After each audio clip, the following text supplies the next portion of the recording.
What is happening, everybody? Welcome into another Tour Life. Today is March 4th, and the first event of the year is underway. Actually, it's done. What am I talking about? It's wrapped up. And we've got some big time stories to talk about. This is a juicy, juicy episode, one that you guys have been waiting for a while. So we're going to bring it tonight. We got to first talk about AB trying to defend his title. We'll get into that. What happened? Why didn't it work? What went wrong? We'll be having Ezra Robinson on the podcast. It seemed like he was just on the podcast not that long ago saying like, hey, I'm signing with Discraft. We'll see what happens this season. So we'll get him on the podcast and to talk about his first big win and the fact that he just didn't blink the entire final round. Extremely impressive performance by him. The FPO ended up going into a 3-way playoff. Simon had some weird OB throw that we'll break down and figure out what the heck happened. And then we got Jeff Spring coming on as well because he apparently has something to say.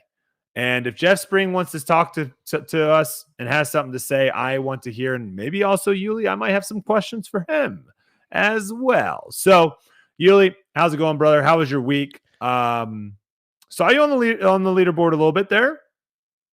Kind of like I mean, if the leaderboard was extended, but you were on a leaderboard. I was there. Yeah. Hey, give me 1 second. I'm trying to see if we might get another guest tonight. I got an email.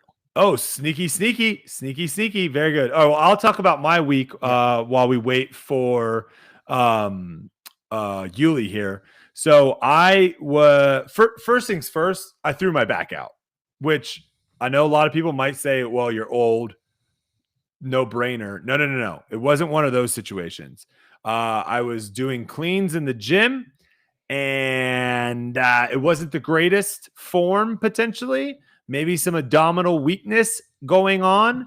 And as soon as you throw your back out doing like an activity like that, you know exactly what you did. And I was like, oh my gosh. And unfortunately for me, this weekend was the Disc Golf Expo, Disc Golf South Expo, and I was supposed to be there on Saturday signing autographs. I pulled my back on Friday, and I was like, oh my goodness. Foundation was coming down and everything like that as well. So I tried to rest as much as I possibly could. For everyone that said what's up on Saturday, appreciate me walking around like someone that probably needed what's those like a walker? Yes, I needed one of those for sure. It was really, really bad. It's loosened up a little bit now. I still am a little bit nervous to go lift. I'm going to choose some light stuff tomorrow, but I've been walking and doing some light stretching. Okay. But yeah, throwing your back out, it's the absolute worst. Kelsey's never done it. So she did not understand the amount of pain that I was in.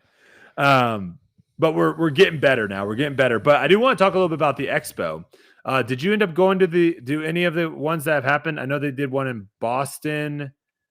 No, you haven't gone. Okay. Ben, I believe, is the one that puts it on. Actually, I was decently surprised. I thought it was pretty good. It was way better than I thought it was going to be. There was a lot of vendors there. The vendors seemed to be having a great time. All the guests that came in also seemed to be having a good time. There was a lot of cool drops that were going on with Discraft. We dropped our Get Freaky confetti, which is the new Get Freaky this year. They also had Ricky's putter there, your captain's raptor. So a lot of cool drops there. Foundation, we dropped a bunch of cool stuff there as well. And then we had a couple really cool seminars. One of them we talked about disc golf and social media. Foundation did a Q&A. Tristan Tanner was there, and I think he did a full-on form seminar. Trash Panda was there and was talking about the behind the scenes about manufacturing. So all in all, it was actually a really, really cool experience. And one of those two where more people show up, more vendors show up, more fans and people show up, more pros and content creators and all that show up, it just gets better, right? So yeah. I think for the first year, I think they did a lot better than I thought they were going to do. I was going in with low expectations, and it beat my expectations. So it's definitely something that I would love to be involved in the future. Got to meet a lot of really cool people. A lot of people too that have like small disc golf businesses that are trying to get their feet out there. So very, very cool experience. That's pretty much my weekend. Yuli, floor is yours. Okay. Yeah. So here's what happened. Talk to me.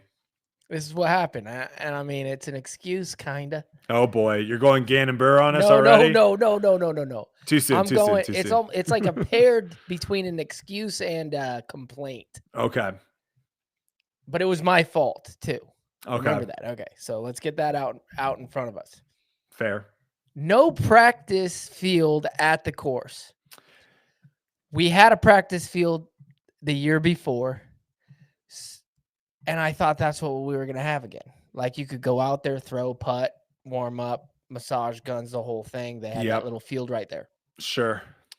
So I show up day of, and I'm a little nervous. My first round back in 6 months or 8 months or so. I don't even know how long it's been.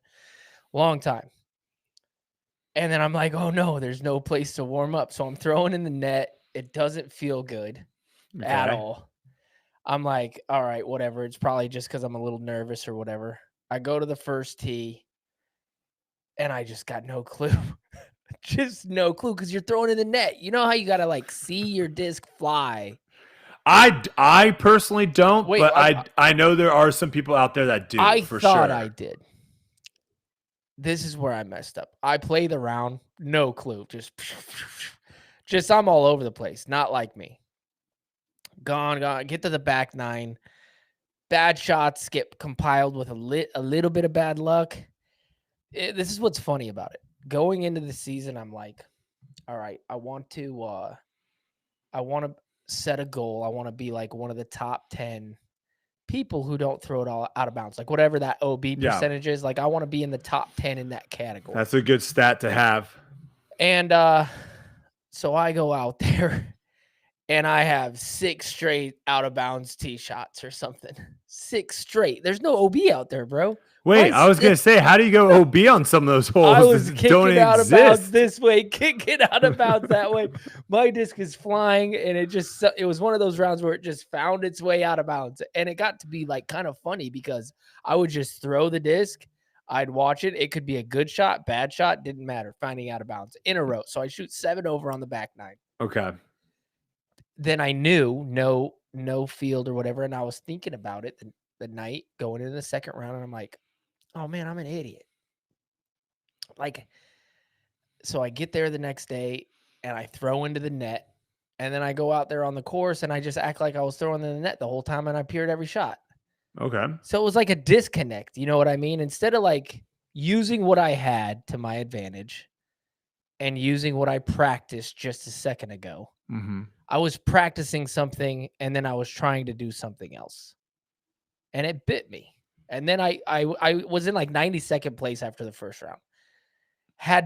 It was awful. You're lucky that it was this course, because a lot of other courses, if you're in 92nd place, good luck getting in the top 50. Yeah, so I go do Jomez, couple hiccups here and there. I don't get done till like 3. Okay. My tee time's at 9:30. So you're like one of the first ones off. I'm like, this is great, dude. This is fantastic. Like, my worst nightmares have come true. But I woke up. I had that little analogy, and I ended up shooting a 5 under, which is a really good round out there. Solid round out there. And I followed it up the final round with the same mentality, and I shoot another 5 under, and I come back. I missed cash by a stroke, which I was happy. I felt like it was going to take a Herculean effort to come back after to the that cash. First round. And you know what it's like shooting a round like that. You can't win. Cash is pretty much not happening. Like, how do you show up and give it something? And I was proud of myself for doing that, and actually posting a couple good scores. Yeah, no, it's definitely tough, because at that point you're just like scraping for points, I guess. But in your head too, you're thinking like, this is gonna be dropped off. Like this won't be counted towards my disc golf pro tour Yeah. points. I'm playing so bad. So, I completely get it. It's definitely tough when you have that first bad round to like want to go back out there and like give it another go, But I feel like I've learned from past experiences like that too, to where I'm like, wait, no, this can bleed into the next tournament if I let it, Hmm. Like if I shoot 7 over and then 1 over and 2 over, what am I thinking going into Waco? I got nothing. I'm basically starting from scratch. And I was like, if we can keep our head in it and scrape out some good rounds, at least we'll have a little momentum going into Waco. And I think I did that. And yeah, and I had a great time watching some really good golf over the weekend and got to play with some people I've never played with before. And It's always fun. yeah, so it was cool. That's always the easiest way of knowing how your tournament's going. Because if you show up and you're like, I don't know any of the 3 people I'm playing with today, you're probably playing pretty bad. Yeah. Like you're probably playing pretty And that's bad. not this So. dude. I played with one kid, man. He's the truth, bro. His name's Harry. I think he's from like New England or something. I don't know. Wait, I think I know this kid. Wait, no. Dude, this guy Harry. is the real deal. I was so impressed with him. Me and Ty Love played together second round. And the whole time we're watching this kid throw and we're like, he's throwing a better shot than us every shot, dude. Like every single shot. Why are we out here? This guy is throwing a better shot than us. A lot of talent. He's a from lot of future for that. Massachusetts, says Edwin. Okay, yeah, a lot of talent, and he was a great kid, super fun. All my That's cards awesome. were actually cool. That's awesome. And really, if you think about it too, you playing bad is actually probably a big like deal for a lot of other people because they get to play with you. Yeah. So like it's a negative for you, sure, but it's like a positive for a lot of these other guys that are like, holy crap, I get to play with Yuli today. So I'm sure that was a pretty fun experience for him as well. Yeah. All right, so we do have Ezra coming on probably in about 10 minutes or so. So I don't want to get too involved in our recap. I'm going to interrupt you real quick. No, you're good. Another funny thing that happens when you play really bad is you get done with your round and Ezra comes up to me. He's like, how'd you play? Or no, he's like, when do you tee off? And I'm already done. I'm like, yeah, so I'm done, man. Which is it's always like a little awkward. I mean, there was with those people. The last couple of tournaments I've played, I was warming up with FPO players, which just tells you everything you need to know about that. That's what you don't want to do. You don't want to be showing up and Kristen Tatar is putting, and you're just like, oh my gosh, what the heck? Or you're on the course, you're getting ready to be done, and then they're like, and from Scottsdale, Arizona, Anthony Varela. And you're like, what the heck? Like, people are still teeing off? I've been out here for 4.5 hours. That was after I played a good round. And so I moved up and I still got done, and they're announcing the lead card. Oh, hilarious. Man. All right. Well, I guess while we wait for Ezra to pop on, we can talk about the All-Star Challenge. So recap for the All-Star Challenge. It happened the day before the tournament. Yeah. All right. So let's do a little recap of the Discraft Supreme Flight Open here. Unless you do have anything for the All-Star. Do you have anything for the All-Star? You know what? Congrats, Rebecca and Gannon. That's all I got. Okay. Because they, for the people who didn't see it, they won and they went into a playoff with a bunch of people and they all shot pretty good. And Gannon and Rebecca came on top there. It's very nice of you to say. All right, I'm going to do a quick little recap of kind of what went down, and then obviously we'll go more in depth when Ezra is on. Email, yay or nay? Let me check. Because that also could change how the podcast is going on tonight. We'll have to wait.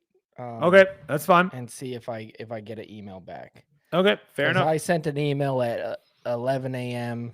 I got an email back at 4. Didn't see it till we're on here. Well, if it happens, we get a nice little guest, extra guest on tonight. If it doesn't, no big deal. Yeah. All right, so a little recap. So round 1, AB ends up having a 1-shot lead over Ezra. Round 2, AB has a 3-shot lead over Ezra. Final round, Ezra ends up winning by 6 after shooting 9 shots better than AB.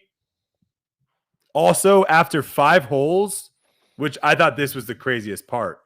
After 5 holes, Ezra had completely shifted and I believe had like a 4-shot lead over AB after 5 holes in the final round. Yeah, I think maybe might have been. I think it was 4. It could have been 4. Yeah, we'll have to ask him. It ended up getting out of hand. Oh, I gotta say this too. Psyduck just said Wild Brody won't talk about All-Stars even though they switched to a format that he was more in favor of. When did I ever say mixed doubles was what I wanted to see? You wanted to see them get rid of all the other stuff, though. They did that. I wanted to see like cool stuff, not a putting contest. Yeah. And not them trying to throw shots through trees like a normal hole. I don't know when I've ever said I want to see mixed doubles for the All-Star event. I think a mixed doubles sorry, not mixed doubles. I think a doubles event would be cool throughout the season. Like guys pairing up throughout the season, I think that would be cool. But for the All-Star event, I don't want to see that. Again, I'm going to say it. It'd be the most popular tournament if there was a doubles world championship. That'd also be really cool. Yeah. No, it'd be the most popular. That's what people do. Ask in the chat right now. Do a little poll and say, do you play a doubles league? And most of them don't ask me to do that. Don't ask me to do that. It's too much work. All right, just say I'm calling to the chat. Yeah, just tell people in the chat. Yeah. Yes, how many people play doubles or have played doubles and when you first got in the game or afterwards or whatever. I mean, it's like the most popular thing people do. Yeah, for sure. All right. We'll see what people say here. I'll let you know. Let's see. I'm also going to ask the chat if we should have Brody make a poll. No, I'm just kidding. Let me see if I can do it real quick. No. I feel like this could. I can do emotes, and I can donate money. I'm not even signed into the right thing, so yeah, there's no way I can do that. But the chat can talk to themselves. Yeah, the chat can talk to themselves. Okay. So let me go through my good finishes and my slow starters and see if you want to add or if there's any people that you think shouldn't be on the list. Okay. So good finishes. My first one's Paul Macbeth. He ended up shooting 22 under par, finishing 3rd place. If you take away that slow start that he had, which was just one of the worst starts I've ever seen, maybe him have. Hole 1, like he just shanks it into the tree, then just like isn't able to get up and down, like really bad start, and then bogeys the next hole 2. So I think he ends up losing 3 or 4 shots in the first couple holes to mostly everyone on the lead card. You remove that, like he might be actually the one putting pressure on Ezra potentially late in the round, right? So really, really good start to the season for him. Also, after last season, like his start to last season was dreadful. I didn't even realize how bad it was. Yeah, he started 52nd, 64, 22nd, and 57th last season. And so a lot of people were just like, he's not really, he's not into the rhythm. He's not into the swinging thing. So him already being in good form now, I think leads to potentially a pretty interesting season for Paul Macbeth fans out there. Right? I agree with you. Yes. Jake Mon, very impressive. We've seen him pop off a little bit. Most notably, I want to say at USDGC, we've seen him climb the leaderboards a little bit. Des Moines Challenge last year. Des Moines, yep. He has like his spots. Not very consistent. Like it's just not someone that you're going to see in the top 20 week in, week out.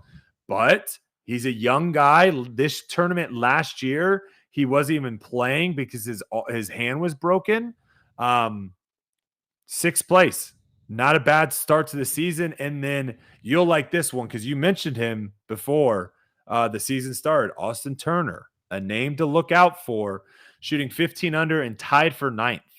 Now, obviously, does this course kind of suit his game being being able to throw those power backhand lefties all over, maybe. But the kid's got a lot of skill, got a lot of talent, and it's just whether or not can he get it figured out for a couple days in a row. Anyone did I leave off for good finishes in MPO? Kale. First time he's touring. He's going to be touring a lot this year. Also, someone too that started poorly, did not have a good start. Yeah, he didn't. Like his first round, I don't think was great, and he and then shoots he ended up 6 getting under, 20, I believe, at the which end. is pretty good. Yep. I'm telling you, man. And when we had him on, he was talking highly of it. This guy's still good, still got it. He's going to be. I'll tell you this: if he plays enough events, he'll be in the top 32 at the end of the season, without a doubt. Ooh. We'll see. There's some people also throwing in here Calvin. Nice to see him make a little charge there at the end. Yeah. Nice little final charge. Like I wouldn't say that was like super surprising though, because we've seen that from Calvin before, but it was a good finish. So I'd say that. Anyone else you think we're leaving out? I'm not looking at the leaderboard. Okay. So. Fair enough. I got a couple slow starters for you here. My MPO slow starters. We're going to start from worst place finishing and then kind of go down the leaderboard. Zachary Nash. I think me and you both had really high hopes for the guy. And again, this is not to say like these guys are cooked and are just going to be terrible, right? It's just people that we thought were going to have a much better start to the season than they did. So Zachary Nash, 13 over par, tied for 87th. Kevin Jones, not a great start, 8 over par, tied for 80th. Big Germ, having a great kind of these like pre-tournaments or whatever you want to call them, having some success early with those. Shoots 5 over, tied for 73rd. Gavin Rathbun, someone that I think we're all ready for him to kind of break out into the scene and be like that consistent person. She shoots 2 over par, or 2 under par, tied for 51st. Nicholas Antilla, again, like, is this one of those things that the dude's probably been throwing indoors all offseason, right? Like this might be his first time being out and touching grass in months. He shoots 3 under par, tied for 45th. Matty O, Mr. Consistency, 6 under par, tied for 34. Like not a terrible finish, but for Matty O, I'm sure he wasn't pretty happy for that. Yeah, right? we saw stats from Edwin last week that Matty O has a lot of success at that course. He was one of the 3 that he mentioned. Mm-hmm. Yep. I also love Meatball because Meatball always keeps me honest. He says Brody won't call out Aderhold because it's his buddy. No, I'll call out anyone. I really will. And to be fair, like I'm not super surprised. Like that course to me isn't like the most Ezra Aderhold course. So like him having the tournament that he had isn't like super surprising to me. So I wouldn't put him in the slow starters column. Now, if we get to like Austin and he doesn't have a good tournament at Austin, then we can maybe start talking, but not that course. And then the last one, which we'll talk a lot more about, Gannon Burr. Like, sure, he finished 12th, but he shot 13 under. 15 shots outside of the lead. And when you're that good, right? Finishing outside the top 10, like that is surprising to all of us. Yeah. And we'll get into that. Anyone else did you see like not make cash, or anyone you were playing with or saw down there that you're just like, oh, this person's struggling, surprised they're not having a great start? I played with Gannon. Yeah. The first round, and it was bad, but he had a crazy injury actually happened the night before the tournament. Yeah, which we'll get into. And before we get into, let's bring in the man of the hour, the champ. Well, folks, we had him on not that long ago, and we were questioning when he was going to figure out a way to finally win. And he said, give me one tournament, sir. Give me one tournament. Ezra Robinson, the champion of your Discraft Supreme Flight Open. How's it going, brother? I'm doing great. How are y'all? We're doing good, man. Happy to have you on here. We knew we'd have you back on here, just didn't know it'd be this soon. I gotta ask though. My first question I gotta ask you. We've talked to Isaac Robinson. We've talked to some of the other people that are like in your vlog squad or whatever you guys want to call your. I don't know. I can't keep up with what you guys are calling yourselves nowadays. But when you guys all practice together, it's almost like you all decide, like, oh, this guy's gonna win this weekend, and like you guys were all saying that last year with Isaac at Worlds, saying like, all right, well, I'm just gonna try to play for second because he's gonna win. Did that go down in your practice rounds this week? Did everyone look and go, well, Ezra Robinson's winning this one. I guess I'm playing for second. No, not at all. Actually, I think I made a couple story posts about how the practice rounds were going, and I didn't win a single one, except for like the last practice one we had. So I was losing. I lost like 3 or 4 in a row. So definitely they were not saying that at all. You slow played everyone, is what you're Yes. telling us. You slow played Yes. them. All right. Well, let's kind of just go and break down a little bit of the actual round itself, because it was an impressive win. It was by all means a very impressive win. So I kind of just want to get a little bit of your mindset of like what was going on, because first and foremost, let's just talk about, you've been in this spot many times, right? You've won many tournaments, but you just haven't won on tour. You've been on tour in a spot to win. What are the thoughts walking up to that first tee final round? What's going on? Well, being 3 back of AB after he just smoked the course 2 days in a row. It's just like I need because I all I can do is expect him to do the same thing for the 3rd day. So I was like, I need to come out smoking hot and get in the driver's seat quickly. And then so I teed off on hole 1. And I was telling people, I was like, I need to look confident even if I'm not confident. Because, just looking confident can go a long way and it can kind of, mess with the other players' heads. At least that's what people have done to me before. So I know it works. And so I was very shaky. But I was able to look pretty confident and then missed the putt on hole 1 to start. I think it was like a 45 footer, but I was like, okay, I can't do that. Like, that's not how you're going to win. And then AB gained another stroke on hole 1. So I was 4 back with 17 holes left to play. And I was like, this is not great odds, but I was like, I got to keep my head up. I can't, just accept defeat, especially with Paul and Ricky right behind me. I was like, Yep. one bad hole and I'm getting 4th place, so just taking it one hole. I really took it one hole at a time. I didn't let myself look ahead at all. I would just get up, throw the tee shot that I needed to do, make the putt I needed to make, and then go to the next hole. I wasn't thinking ahead. It was so hard not to just picture the win Okay. early on, especially after hole 4. I had a 2-stroke lead or a 3-stroke lead after hole 5, and that was like I was 4 back going into hole 2. And so like I never thought that would happen. And then I was like, oh my goodness, like this could actually happen. And so just reining in the excitement, reining in the all the feelings and what it would mean to me to win, I couldn't even think about it. Is that something that you have struggled with in the past? Is like, oh, I got a little lead here, and then visualizing, celebrating with the boys, and is that something that you've honestly like struggled with? I haven't really been in a I've had the lead kind of position before, but like definitely I think at Beaver State last year when I got second to Gannon, and missed I think I missed a 50 footer to push the playoff. Um that was definitely one where it was like, oh my goodness, I'm like in the mix, I'm in the running. I was like, okay, this could be awesome and all that. And I kind of got ahead of myself a little bit there. Same with really Champions Cup. Um, when I had a chance to win Champions Cup last year, I was Yeah. like, Isaac has won this tournament. It would be so cool for this to be his first major win and then it to be my first major win. And I really lost focus of what I was doing that final round. So yes, it has bitten me before.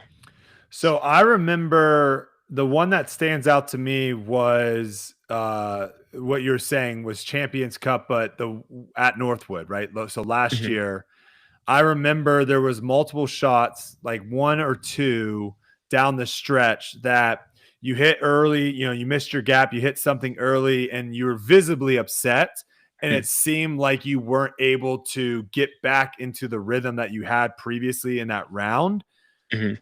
I never saw that in your final round. So did you ever make a shot that you in your past would be like, this is when I would normally lose it?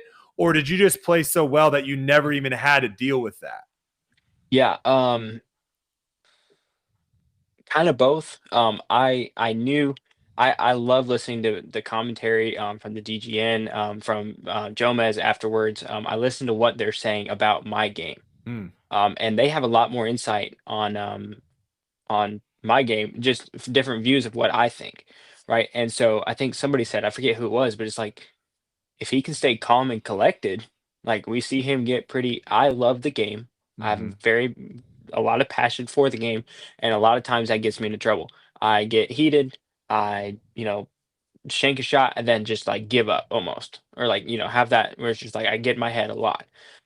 So knowing that and them saying that and me hearing that, I was like, okay, well that's something that I normally do. So that's something that I need to work on and make sure that if I do get in a position to where I shank a shot or I'm in the junk, then I keep the level head. And luckily, the final round I wasn't in a lot of those places, but I was Yeah. definitely prepared for that. And especially the second round, I started off so slow. Second, I was even through six, and I had shanked so many shots, and I was like, just keep your head in the game. You got to keep it cool, which I think I was proud of myself for doing because I had struggled with that so much in the past. Who started on? Because I saw that when Isaac's round was over, he kind of jumped on your bag, or maybe wasn't carrying your bag, but he was there kind of as the caddy role. Mhm. Who started on your bag? Nobody. Oh, so you just went solo, and then Isaac kind of when he came on, was there anything that he was helping you with towards the end of the round? Just literally Okay, letting me so just talk, having letting someone to talk to. right because I would talk about my shots. Like I would be like, oh, I gave that a good bid, or oh, and that forehand on 14, I was talking to, I was like, dude, I suck at forehands. I'm like, I'm gonna hit this tree, or that tree. Like I have no idea where this is going. And then like just talking normal stuff and not letting it all get in my head or anything. And so I probably said so many random things just because I couldn't stop to think. Like I Yeah. just like had to be talking. So he was super helpful for the last five holes. That was really awesome of him to come out but I wasn't gonna let him carry my bag because I was, You didn't want to just mess in it the up. group. Yeah, Yeah. yeah. I rarely ever have a caddy. I really prefer to just carry my own bag.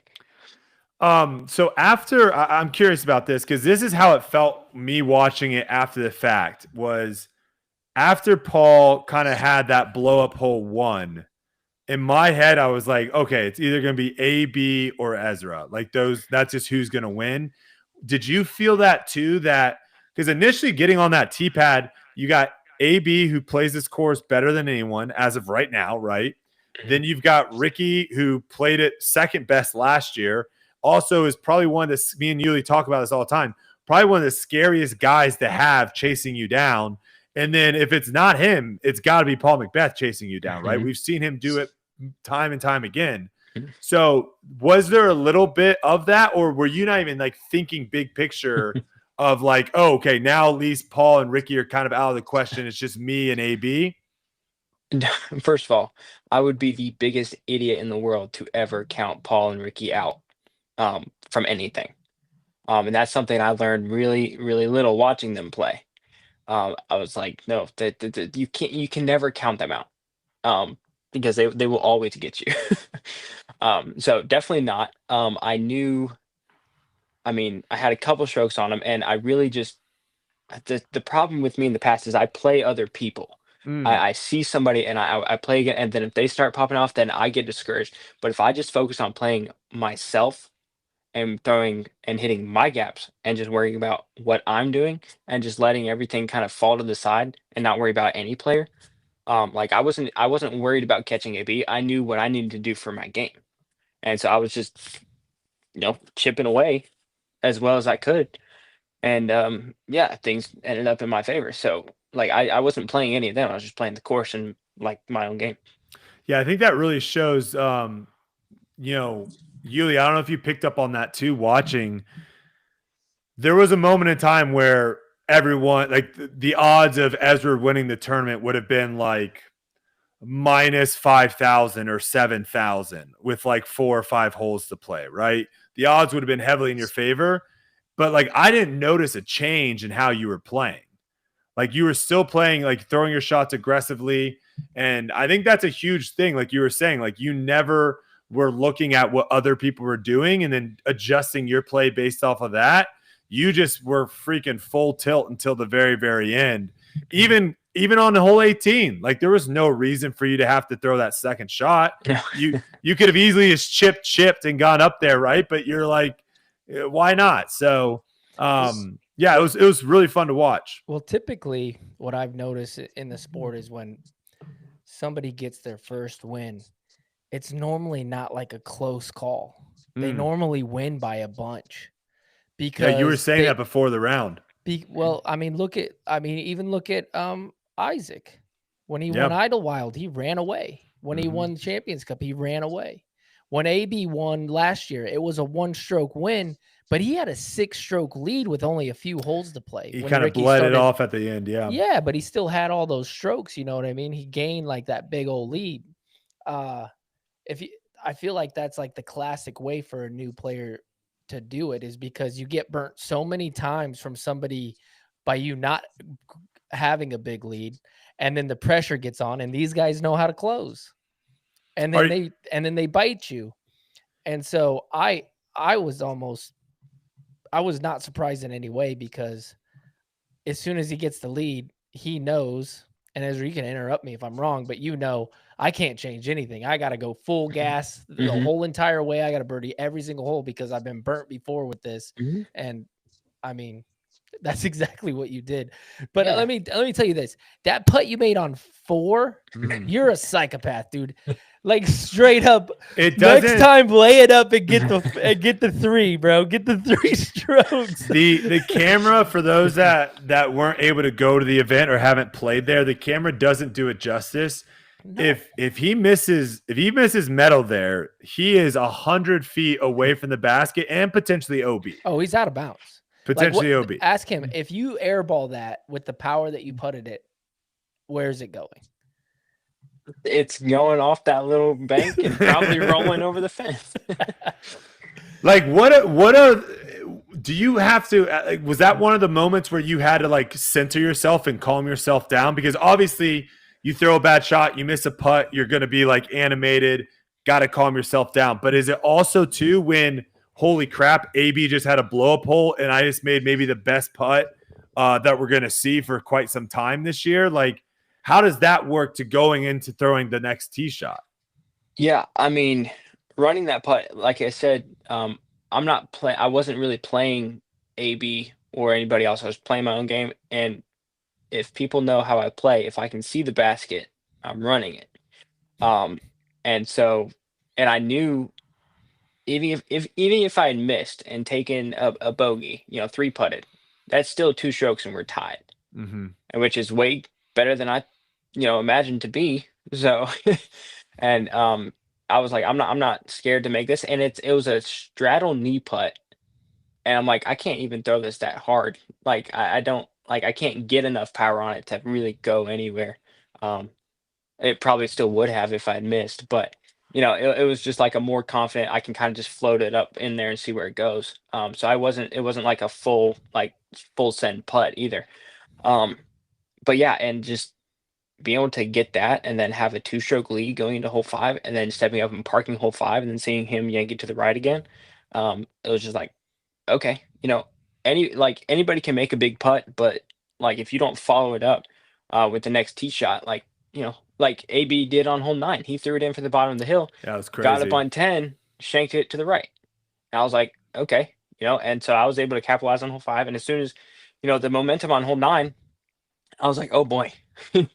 I was like, now I'm only 2 ahead, and he's got, when he gets going, he gets going. But as soon as he stepped up and couldn't follow it up on 10, and I, pretty much parked it, I was like, all right, we're good still, So I think being able to make a putt like that and then following it up with a park job on the next hole is like just nailing the coffin kind of thing. How was the switch after hole 5 where that was the moment I think you went from being the underdog of potentially winning the tournament to being the favorite to winning the tournament? Was that kind of felt, you think, by everyone on the card of like, oh wow, like now we have to chase down Ezra? Maybe. I don't know. All I know is I am very new to That feeling. that feeling and being able to win. And like Paul said, I don't know how to coast into a win. I've never done it before. This is the very first time I won. And so all I knew was like, oh boy, I got to keep going. Like I cannot let them catch me. I got to go for everything. I got to, still, I have to be even more aware because I could, it's a temptation to get lazy. Honestly, like you get a lead and you're like, okay, start smiling, whatever, and get, you know, kind of lazy with it and lazy with your shots and not really caring. And I was like, I am not going to do that. I can't do that. Um, so yeah, I mean, just, Yeah. it was even more pressure to keep going well because I was like, don't you dare lose this because you became comfortable or something. That's so interesting because sometimes we hear people when they get a lead or they're feeling the pressure, they get tight, right? They get like super tight. But Mhm. you're the opposite, saying that like you're feeling like, okay, I put the work in, like you're having to fight, like no, job's not done, got to keep going. So Mhm. that's an interesting contrast. You mentioned it earlier. It took 14 holes in the final round, but we finally saw the forehand. You had talked a little bit too about us saying that was a part of your game that you were trying to develop. What is your goal with the forehand? Do you want it to be just strictly a utility shot of where, all right, I don't have a backhand, I have to throw a forehand, or are you actually looking to develop it into a way to where you can turn it into a weapon and actually use it on maybe a forehand, a hole that has a forehand advantage? Yeah. First off, playing with Paul, Ricky, and AB, who all have some of the best forehands in the game, it's very tempting to want to perfect my forehand to that level. But honestly, I think it would take away from my backhand. Mm, And right now, for my game, it is super easy, very, very easy decision for a backhand or a forehand. There's no question.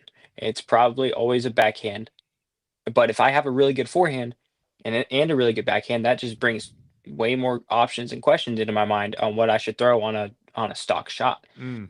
And so I would almost prefer to not have a good forehand and just perfect my backhand. And I think that's helped a lot with the backhand. And but being able to throw a forehand if I need to, like that shot on 14 or a shot on 6 Little on the second scramble. round. Yeah, just scramble and not be counted out Mm. from a forehand. If I have to throw a forehand, to know that I can still get a birdie, that I can still save par. But other people don't know that either. Yeah, Like Yuli, like what are your thoughts on that, Yuli? I mean, we've got Ezra here, one of the best players in the world last year, getting a win this year. His brother, very similar player, doesn't have a forehand that's gonna wow anyone. Are people maybe training not the proper way to be the best they could be at disc golf? Well, no, I think he hit it on the point. I think he hit the point like perfectly. What I have seen with people like himself or his brother who are all backhands, and then they try to put a forehand or even a new putt in your game. What I've seen the struggle of that is you're so used to scoring a certain way, and when you put something new in, it messes up the rhythm of the way that you've learned to score. So, like, let's say he's like been practicing. I'll give an example. He's been practicing the forehand for the whole off season, and he's super excited to use it in the tournament. And there's a forehand only hole, and he knows he can throw the backhand, but he's like, no, I'm gonna throw the forehand. Like I practice it. It's time. He's thinking about that going into the hole, and Mm. that's something you should not be thinking about, right? To where before you would just be like, okay, no, I'm just doing my thing. I get to this hole, this is what I know, and you keep going. And the rhythm to us to the game is it's a scoring game. It's not I have all the shots game, if that makes sense. That makes And sense. and I've had that same thing with like my putting, switching my putt. I had to understand like I'm going to be thinking about that a lot, which means I'm going to be struggling more on the putting green, and I have to learn a new rhythm of scoring because of my thought process was locked in before. I knew I missed these certain putts, so my brain automatically blocked those things kind of out, kind of like being like, okay, we don't care. We're still scoring. We're still good or whatever. You add that to your game. And now you're like, oh, that's the spot where I've just learned. And now you're kind of wishy-washy. So anything that you add to your game, it just takes a lot of time and you have to kind of sneak it in there. If that makes any sense. Yeah, makes a lot of sense. All right, Ezra, I want to talk a little bit about course records with you, and what you think should or shouldn't happen in the future. Because you have, I believe it was AB and who was it? Was it Paul? Who shot the course record in round 2? I think it was AB and someone else. Can't remember who the second person was, but you end up beating the final round and having the course record. Do we need to get these courses like more locked in? Because the way that like courses are ever changing, pars are changing, holes are changing. Like it's really hard for like a course record to mean anything if it's like constantly changing from year after year. So what are your thoughts on the course record? Because I do think it's like a good stat to have, but like I had a course record on a course on the tour. So it only lasted a couple hours, but I had one for a certain point. So you know what I'm saying? Like, how do we get this to be more meaningful to where like 10 years from now, someone's like, oh my gosh, someone finally broke Ezra's course record at here. This might sound bad, but I don't actually care too much about a course record. That's fair. Yeah, I mean, because the way for the last, few years I've been on the road, we're switching up tournaments. Sometimes we don't even play the same tournament. We're switching up the courses all the time. So when I've been part of the game, part of the tour, there's, we're switching it up. So there's never really been, a course record that, sticks. So it's never really been something in my head that I think about that I want to preserve, just because I'm so used to everything changing all the time. But I'm sure back in the day when, they played, the same courses a lot and there wasn't a lot of change to the courses, I'm sure that meant something. But yeah, I mean, I would say just for the weekend, it's cool to have the best, hottest score for the weekend. That means a lot. And then people can go look back at that, like, oh, what was a hot round at this course on this tournament on this weekend? So that's cool. Like, I'll always have the record for the 2025 Supreme Flight weekend of the tournament. But do you think it'd be cool if, obviously Paul was talking about before the tournament, like there's still going to be a lot of changes to this course. It's not done, but let's just say hypothetically it was, and this was the course. Don't you think that is something that maybe not to you, but don't you think that is something that other people would like appreciate, like a good statistic, a good stat to have down the road if it was hypothetically the same course year after year? Yeah, I mean, yeah, if it was the same course, no change, then yeah, it would be cool because every tournament there, that would be the goal to beat, and compete with. And even if it was just like a local pro tournament, not a pro tour or an AM tournament, they'll see, what a touring pro shot and what the record is, and then see how their game compares to that, or how close they get, and that could be encouraging and all of that. So it's the bar to set, which is really cool. But unfortunately, I think where disc golf is going with all the course changes and all of that, it's gonna be a while. It's gonna be a long time. I think it's a cultural thing. That's the reason why it's not like important. It's because everybody's so obsessed with ratings. Like people look at your rating and they're like, "Oh, well, he didn't shoot 1100." Like as soon as we start actually caring about what the par is, the scores, and what the score is, that's when it will become important. Because, for example, in golf, when somebody shoots a 64, we know exactly what that is. It's within one stroke of every single course out there on the planet. And 59 is a 6 score to look for. Somebody just did it this last weekend. And that is incredible. In our game, everybody's so infatuated about ratings that you can. When's the last time somebody ever said like, "Oh yeah, he shot a 52"? No, I don't even know. Never. Like Ezra, do you even know what you shot? Couldn't tell you. See, like here's what's crazy. That's the wild thing. We play a scoring game, and no one knows what and their score is. Nobody know what their score is ever. They think their score is 5 under, 6 under, whatever. Yes, that's what your end relation to par. Yeah, relation to par. But your score should be the actual number. Like I shot a 60 the last round. I look at my scores. That's what I shot. Yeah, you know what I mean? So funny. The par's a 65. If I shoot a 55, that's a 10 under par. If we had a better relationship with our courses to where we had par 65 courses, we had par 67 courses, and par whatever. Now all of a sudden you go to this place every single year and you look at, okay, the par's this. I know a good round's a 55.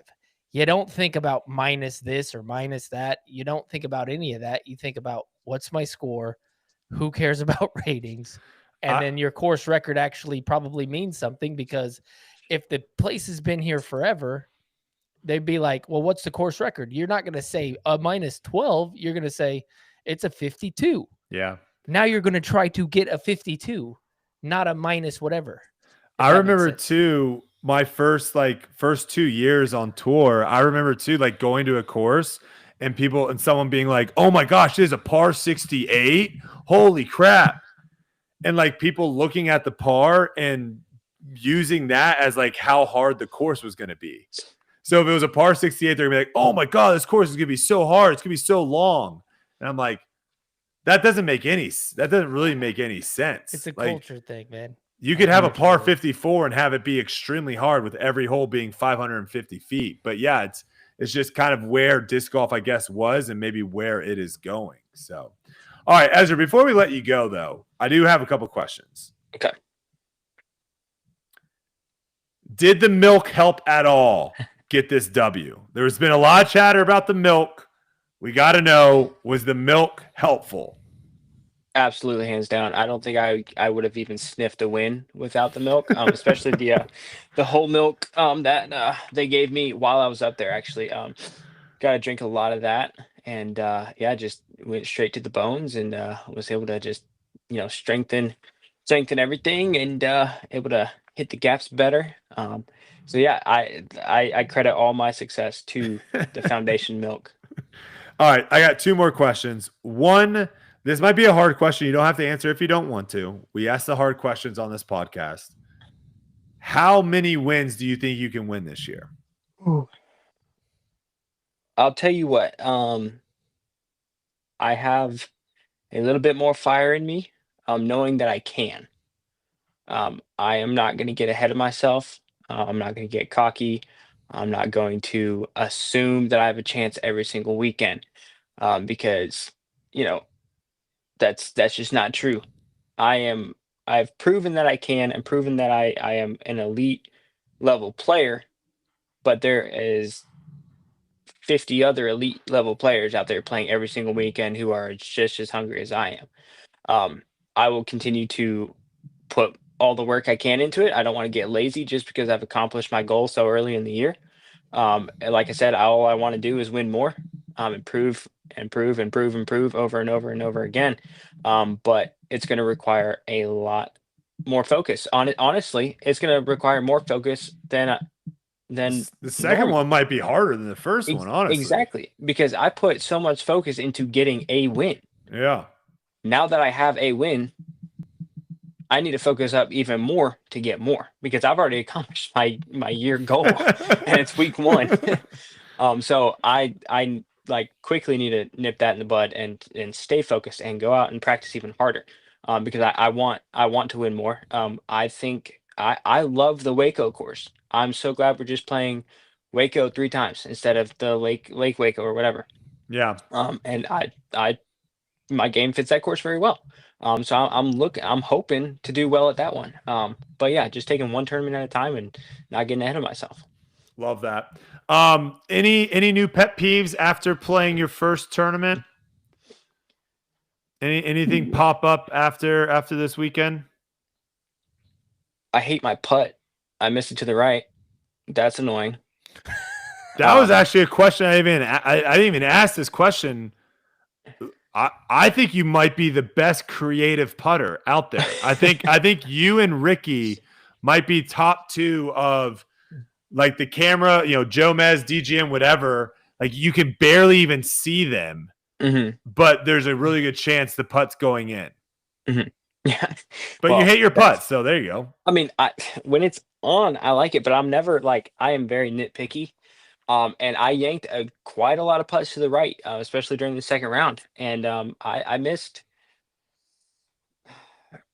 It's not perfect, and I know it's very nitpicky, but I need to figure that out. So your biggest pet peeve is your putt. Yeah. All right. Yeah. That's a good one. Yeah, I mean, just the ones I missed right, because I'll yank it 5 feet to the right, not even hitting metal, and from like 30 feet. And it's like, what? You can't do that. I mean, if there's a drop off, I'm gone because I'm running it. I'm running it. We know that's we know that's not true. You had 100-foot drop off and you made it. See, some are great, and when they go in, it's fantastic. But like, it can't let me down in those moments, because knowing me and knowing my putt, I am going to miss a 25-footer at some point a couple times during the round, or a 20-footer. That's just going to happen. And so ironing that out and making sure that is not an option for, coming down the stretch for a win again or something like that. But I don't know if that's a pet peeve that I can. Well, that's a good. Hey, your pet peeve. Your pet peeve is your pet peeve, brother. Your pet peeve is your pet peeve. You got it. I got nothing, man. I'm happy. I'm stoked. All good. Yeah. I'm all good, man. I'm stoked. I'm happy for you, man. Incredible finish. You're poised. You look confident, and you won by a lot of shots. And I think you got plenty more in front of you. What's the relationship with the brother now? Has that changed at all? The dynamic at all? Yeah. Last year, I would be the first to tell y'all, I am so happy for Isaac in every single win, and I've been there every single time. One of the first people to give him a hug.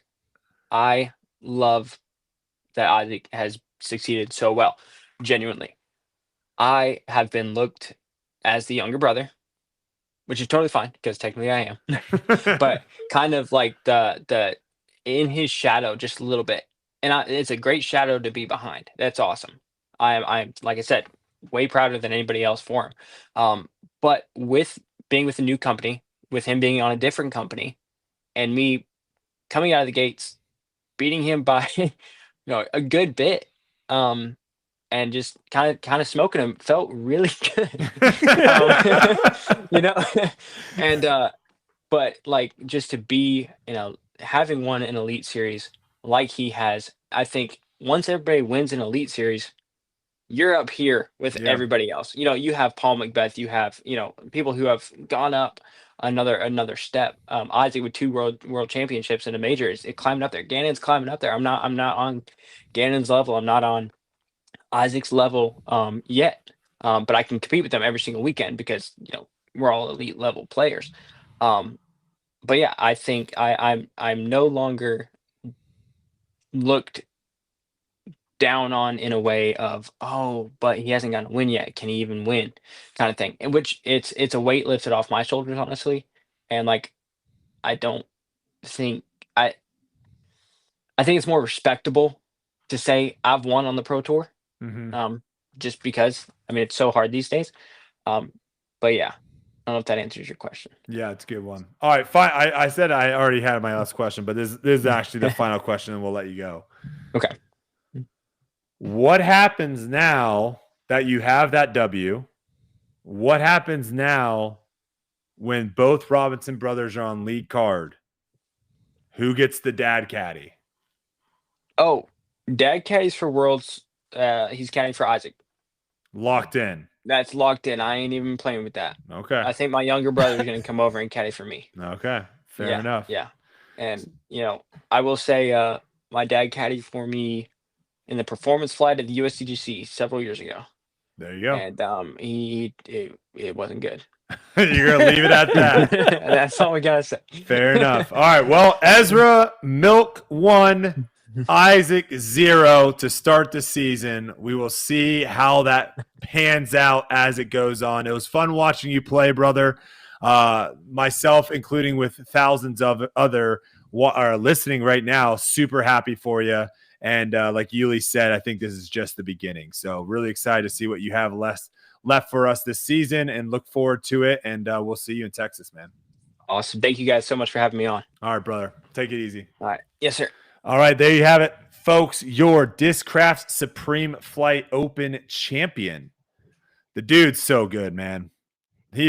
And you know what's the funny? I don't know if irony is the right word, Yuli, but last year or 2 years ago, I guess last year, we were saying this about AB. Like, oh, just wait until he wins one. Just wait until he wins one. He wins this tournament, then goes on to win 3 more. This year, we're kind of saying the same thing with Ezra. Just wait until he wins one. He wins this tournament against AB. Yeah. What do we see moving forward? We will have to wait and see. But we've got Jeff Spring on, and he said he wanted to come on the podcast. Me and Yuli don't know why, so I'm very curious to see what he has to say. And I've got a couple questions for him as well. So let's bring on the man himself. Mr. Jeff Spring joins Tour Life now.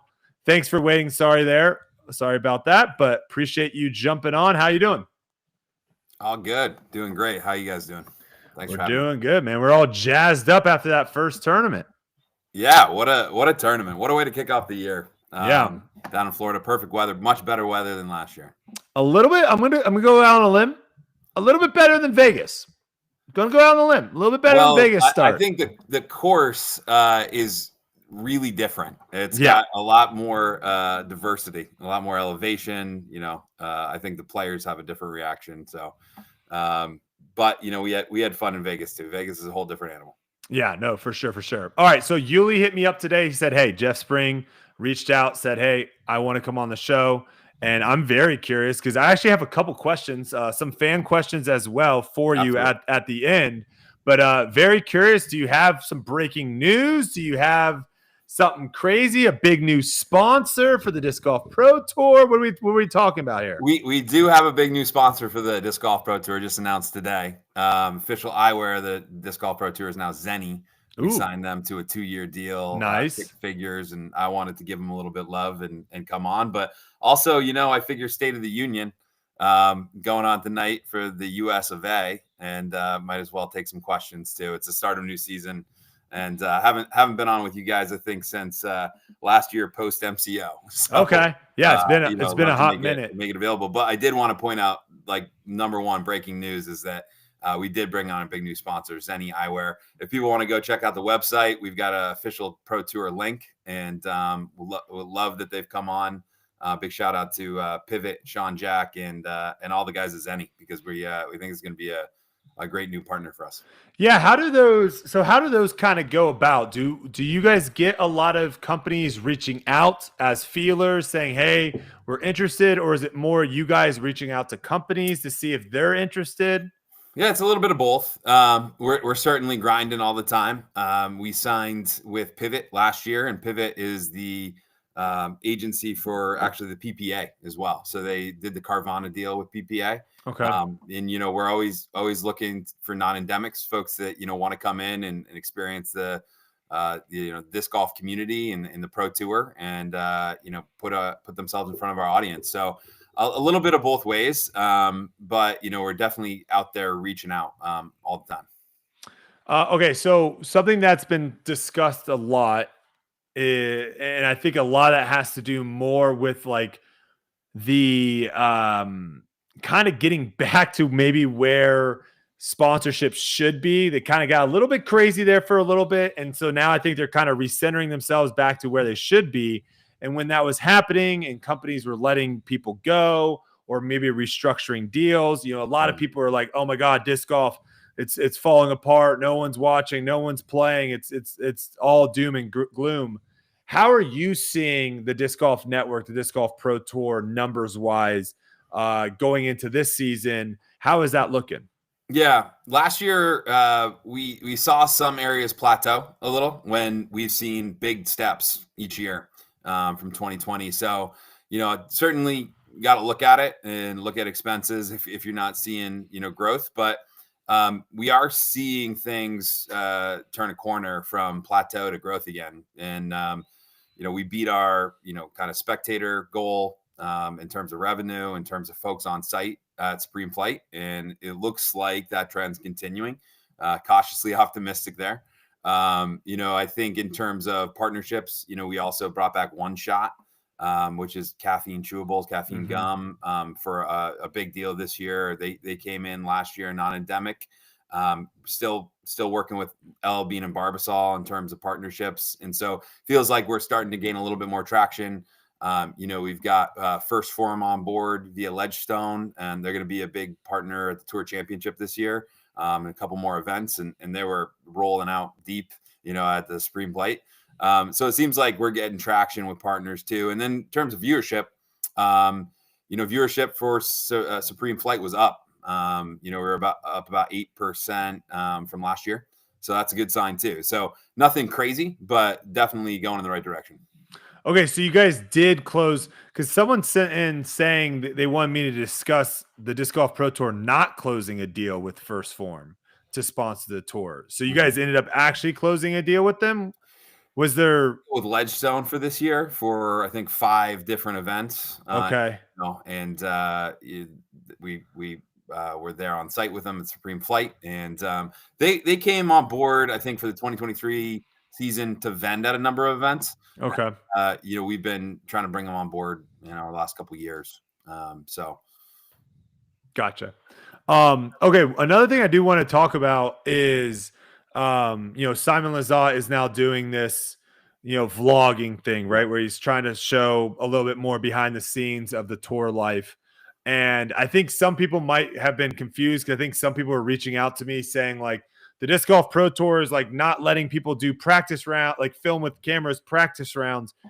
Just to kind of clarify, you're still letting people film with normal film, video cameras, practice rounds. It's just during the actual event, only coverage or the only time you can film is with a cell phone. You can't actually have professional video equipment filming events. Is that what it exactly is? So it's all in our player media policy. People can actually go on the website. I think they can read it. If not, it may be behind the player resource page, but it does allow same thing as always. I mean, Brody, you're out there, Ezra, Goose, same thing. Nothing's changed. And a lot of players have their caddies film highlights, put them on social, even live actually. Well, not live, but they'll post it right away. They'll say this just happened, and that's all allowed.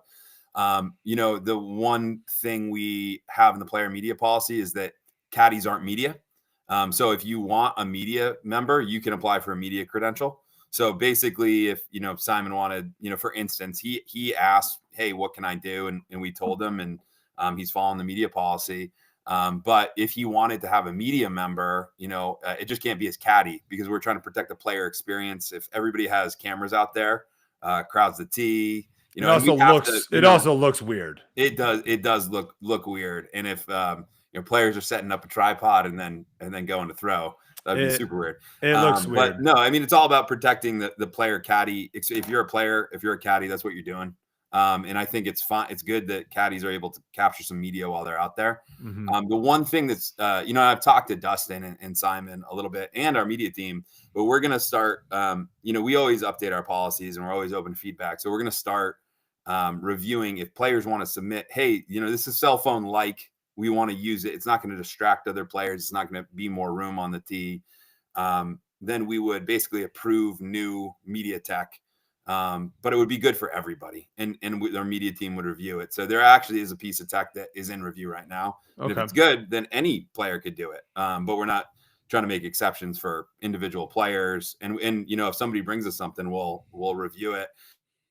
And if it's the same kind of concept as a cell phone, then great, higher quality and not a problem. But, the main thing is that we want it to be the player experience. And if somebody's credentialed as media, then they can bring the cameras in. So. Yeah. And I mean, that makes complete sense. If you've gone to any other sporting event, guys, players don't have their agents, don't have their managers, don't have those people filming them. They just don't. Media members do. You go to a golf event, There are 30, 40 people that have cameras and all sorts of stuff. Heck, go to any football game, college football game. There's tons of cameras on the sideline that aren't always with the actual broadcasting media, but they've all gone through the steps of media. So I think what ended up happening, and maybe Simon will come out with a video kind of explaining this. I think initially when he came out saying like the Disc Golf Pro Tour is not allowing this to happen, I don't think maybe he didn't know that this was always kind of a rule. And I think a lot of people kind of just jumped on board being like the Disc Golf Pro Tour. And trust me, I'm the first one to critique the Pro Tour and Disc Golf Network. But like this is something that's been in place since the beginning. This is something that probably shouldn't change because Yuli, I'm sure you don't want to have 6 people on the tee pad all filming you for their own individual YouTube channels. No, like sounds a bit ridiculous. That's just weird. Yeah, no, it would be. I think it is nice to have your caddy film some shots here and there. Like I have my Yuli report that I put on my YouTube channel, and it's Brad doing a little filming here and there, and the people love it. And I don't get a lot of pub on, the Disc Golf Network these days, so it's nice to have a few highlights. But having cameras set up here and there, I mean, it would not only look unprofessional, but I think it would be a distraction. And it's again, we're talking. It makes perfect sense to me. There's a massive difference between someone wearing a media badge doing it, and like someone's girlfriend. Like I'm still one of those people that I think if you're a caddy, you need to be carrying the bag, because I still think it's weird. There's caddies out there that are like emotional dogs that are like walking with people. Yeah. To me, that's still just a wild thing. I know there's probably some people listening being like, Brody, who cares? I think there are some people that are going to look at that and say that looks weird. But speaking of media access, a pretty big name in the media world on disc golf, the Disc Golf World people have come out. I think they actually posted a video today. I haven't watched it yet. I don't know if it's actually live yet, but they posted a video today, and I don't know what they say in it, but they've been alluding to the fact that the Disc Golf Network has not accepted them as media for upcoming events, where last year I remember seeing them at a lot of different events. They also use Disc Golf Pro Tour coverage pretty much in all their YouTube videos, which I guess is considered, what is that called, Yuli? Or maybe what is that called when you use someone else's coverage but you talk over it so it's your own? Fair use. Fair use. Thank you. That's the word. Yeah. So they do that already, which kind of help with that, Jeff. Nice one. Yeah, he knows what's up. Stuff, buddy. So yeah, a lot of people are wondering.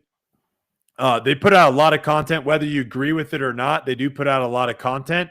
So, do you have anything on why they weren't able to have media access? Yeah, I got a little bit of info actually today. So I'm happy to share what I know. They are actually in 2023 became part of our affiliate program, which basically allows it's something that other sports league do, like MLB does this, allows YouTube channels to tap into their coverage. And instead of like doing a copyright strike, allows it. So, if you can use it for fair use, but there is I think a line there. And then obviously, that some channels can say, hey, that's our coverage. So instead of doing that, we don't do that. We actually provide access and say, you can clip it. It's all good. And they're still approved as, members of our affiliate program. So, a lot of the content, like you said, Disc Golf Network, Jomez, Disc Golf Pro Tour. And so that's still approved and they're still part of that program. From what I was briefed on, they weren't applying to be on the road full time this year, just maybe a handful of events. Okay. And, speaking of media, like for instance, at Worlds last year, we had over 50 credentialed media, and we're seeing an influx of, more and more credentialed media. So it's not, always super easy to manage with the, sparse staff sometimes that we have. A lot of the media staff is, engaged in creating media. Same with operations engaged in overseeing the tournament. So, I think that the combination of, kind of trying to make sure that credentialed media on site was really getting content that they really needed to use. It was more of a application around the affiliate program. And if they want to reach out, they can always, reach out to discuss. And, are you saying are you saying there's too much media right now to where you have to limit who can show up and who can't? I'm saying that most of the media applications are on an event by event basis. And in the affiliate program, when they applied, they were basically applying for fewer events. And that was denied. And, if they want to reach out and chat about it, we can kind of talk through some of the reasons behind that. Okay. Gotcha. So had they done what they did previously and saying, "Hey, we're going to go to every single event," they would have not been denied, because the reason they got denied was because they only wanted to go to a handful of events.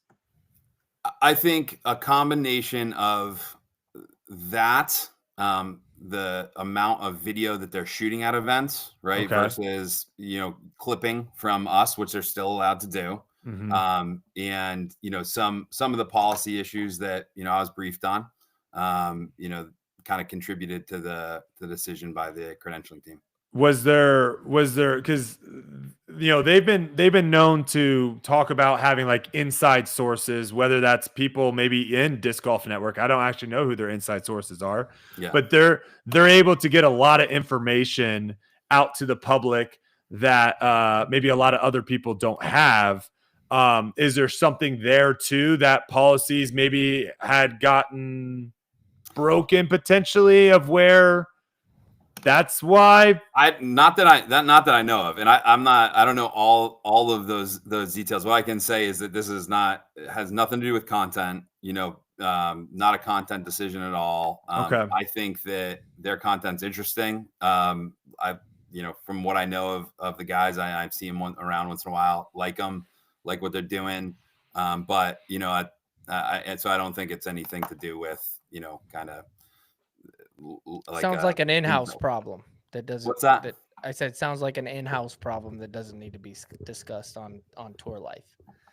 yeah, maybe. I mean, what I could say is if they want to reach out and discuss, we're always happy to have the conversation. Yeah. Hey, we got a slot open next week where we could have them on. Yeah. We could. Well, I mean, at the end of the day, Yuli, the thing is like they are turning into a big media Absolutely, in disc golf, right? And when you have someone like that, this happens similar to like when Barstool got basically like denied with ESPN and kind of like got blacklisted and all that stuff. It's gonna be a big story. So same thing here. They're a big media outlet. They make a lot of content. They get a lot of views, and they no longer have access that they used to have access to. People kind of are going to want to know why. Yeah. And I guess we're getting as much information as we're getting now, but I'm sure people are still going to be curious of like why, because from my viewpoint, I get it too, of where maybe if there was lines crossed, I could see that. The one thing that's popping up in my head is like the Dana White, Ariel Helwani. I don't know if you guys remember that whole feud, but like Ariel Helwani basically broke news that Dana White was at this big pay-per-view event. They were going to announce this big fight and had this whole promo and everything. And Ariel Helwani broke it before the event. And Dana basically blackmailed or blackballed him, or whatever the phrasing is, because of that. So I don't know if there was something like that happening, of where behind the scenes something's going on, but they are, whether you like their content or not, they are a major news outlet, if you want, or content creator in the disc golf space. From someone that critiques the disc golf the press conferences a lot, of how the same questions are being asked every single week. I don't really want to watch that. I thought they were bringing in some interesting questions, or they would, break down the press conferences as well. So it's going to be a story. People are going to want to know what's going on. Yeah. And what I can tell you is there's nothing like that. It doesn't have to do with their content. Okay. I think that if they want to reach out, I don't know. From what I was told, It was the affiliate program based. And, Gotcha. if they want to reach out to discuss, Well, there you go. I can have that conversation with them. But yeah, I mean, I've talked to them. Like, they've asked me good questions. I like their content. I don't think that it's just 100% not a content issue. So, happy to discuss with them and address it one-on-one. Awesome. Okay. Another thing that I see a lot of people asking for and wanting is the ability to screen record and post clips from coverage. Is there any thought in trying to get that happening to create organic videos? Because obviously you guys do a lot of clipping. You guys clip a lot of stuff and post it, but it's not anywhere near what could happen and the reach that could happen from having people do it. And this was something that the PGA Tour does that I don't really agree with. I think you should be able to post clips because I think it's good just to have stuff flowing around social media. So what are your thoughts on that? Yeah, no, I agree with you in terms of wanting to get more media out there. And I certainly, I'm starting to hear the narrative that we're trying to restrict, people. I mean, we're not trying to do that at all. I think we have got policies in place, and sometimes we got to hear feedback, adjust policies, make mistakes, get better. In terms of the clipping, we, with our AWS partner Insys, they do have a DRM system that protects clipping, and it's I'll have to look into that. I think it is required on some platforms to have that. Actually, some of the platforms that we publish Disc Golf Network on. Okay. And it's kind of a new technology. It's digital rights management, basically. Okay. And it's a newer technology that does prohibit, viewers from screen grabbing. Well, obviously you don't want interesting. What's that? I was going to say, obviously, you don't want people to screen share, right? If me go live on Twitch and I'm screen sharing so everyone's able to watch for free, I get that. But if there is some sort of toggle thing where you can toggle off screen record, because, if I'm watching and I see something happen, it's going to do way better coverage or it's going to do way better on social media if I actually can show the clip I'm talking about versus me writing the tweet. Right. And then you get people to tune in that might be oh, I didn't even know there was a tournament going on right now. The answer, I think, would be maybe a little bit, better technology, because the technology that allows us, the DRM technology that protects the content from being pirated or streamed somewhere else, perhaps you could ask them to develop, the ability to clip or let other, maybe verified users do some screen recording. If you were like, hey, we're going to let these users, kind of bypass the DRM, that might be able to do it. But I do know that it is kind of, anti-piracy protection. Sure. That makes sense. Comes along with, AWS. But I mean, I think it would be great if we had the best of both worlds there. And we're able to find a way to maybe either pick verified users or allow all users to say, hey, you got 30 seconds or something like that. So yeah, I'm going to write that one down. But I think that would be a huge thing, especially just talking about storylines and stuff. Because obviously you guys want to create the narrative. You guys want to have all the, clicks and views and stuff directed towards the broadcast. 100%. That makes complete sense as a business. But not being able to have that organic sharing, because that's one thing that doesn't exist right now really on social media that it does in a lot of other live sports, is people talking about it. You don't see that much. Obviously there's Discords and Slacks and other off social media platforms, but getting more people to talk about it organically on social media, I think, is going to help get people locked in more to the tournament. Or at least that's what I see from other sports. I'm out with there. I'm with you there. And I'm assuming that there are other sports do have some protections, but we're definitely something to look into. Because I think I don't know if the PGA Tour has changed it, but I know they will in the past they will strike. So you could screen record something and post it on Twitter, but they will literally strike it and have it deleted off of social media. That's what it was in the past. I don't know if that's still what it is. And to me, that's just such a short-sighted thing because you're like missing out on so much organic growth that you could be having from everyone else posting it versus just you basically posting it. So we're in what is this the fifth? What year of Disc Golf Pro Tour is this now for you? This is 10. This is the big 1-0. Jeez. Okay. Yeah. So we saw a big change too last year. Has there been a lot of, trial and error happening over the last couple years of like, okay, let's hire this person. Let's see if we get a good ROI with them. And then being like, that's not working at all. See ya. Because we saw some people kind of get let go or, not get rehired, however you want to word it. Is that kind of what happened of where there was a lot of hiring initially to see what needs to be in the business?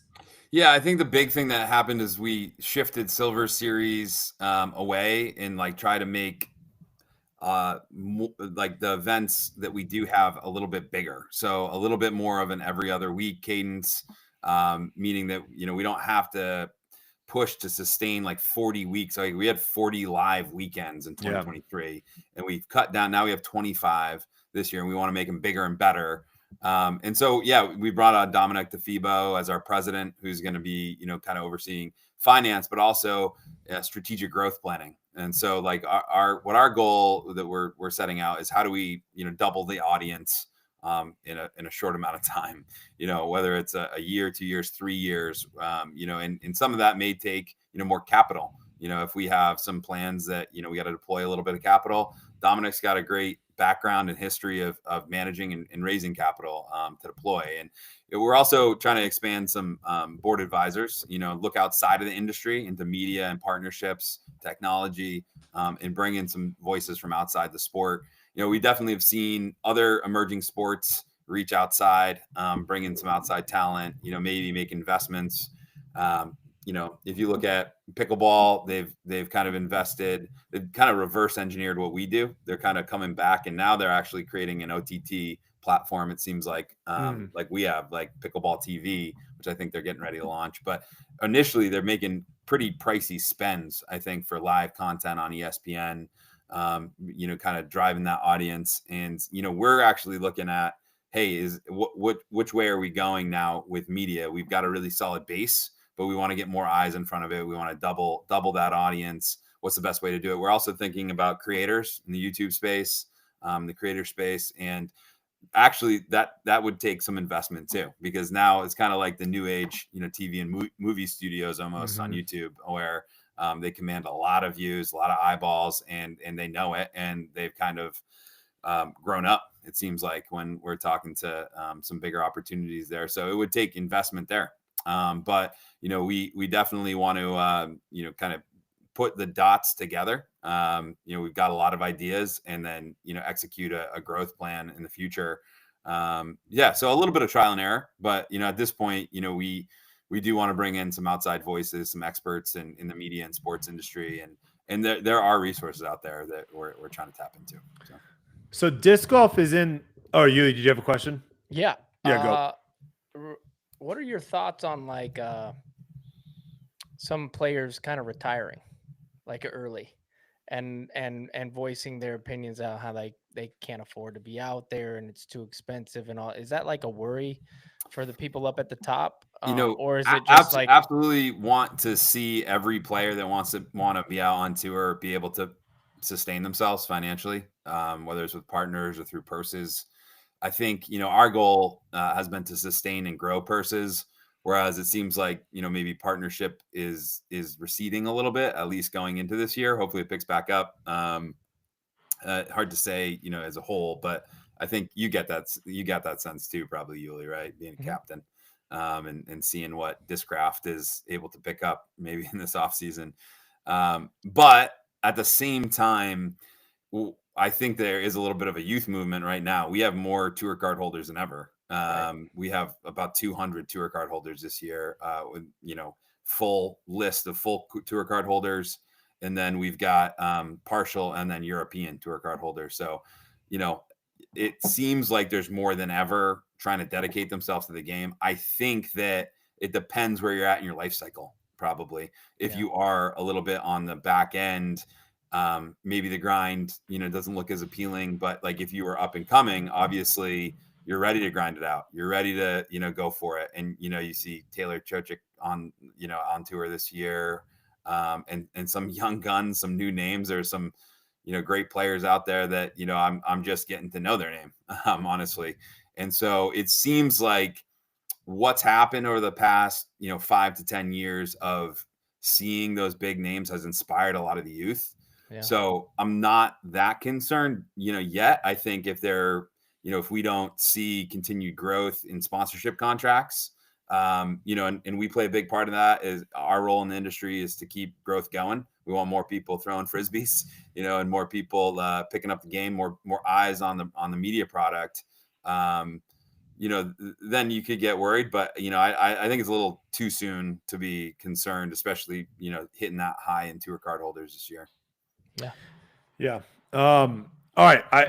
This is something that's kind of always interesting because disc golf lives in the space of the only people, and I can debate whether or not you believe this, but I truly believe that disc golf will always be a sport where the only people that are really going to consume it are people that actually play disc golf.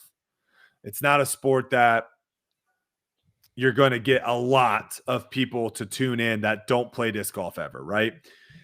So that being said, we are seeing with UDisc coming out with their statistics and everything, more and more people are playing disc golf every year. Yeah. So it still is growing up. It's not growing up as much as it was, but there still is growth happening.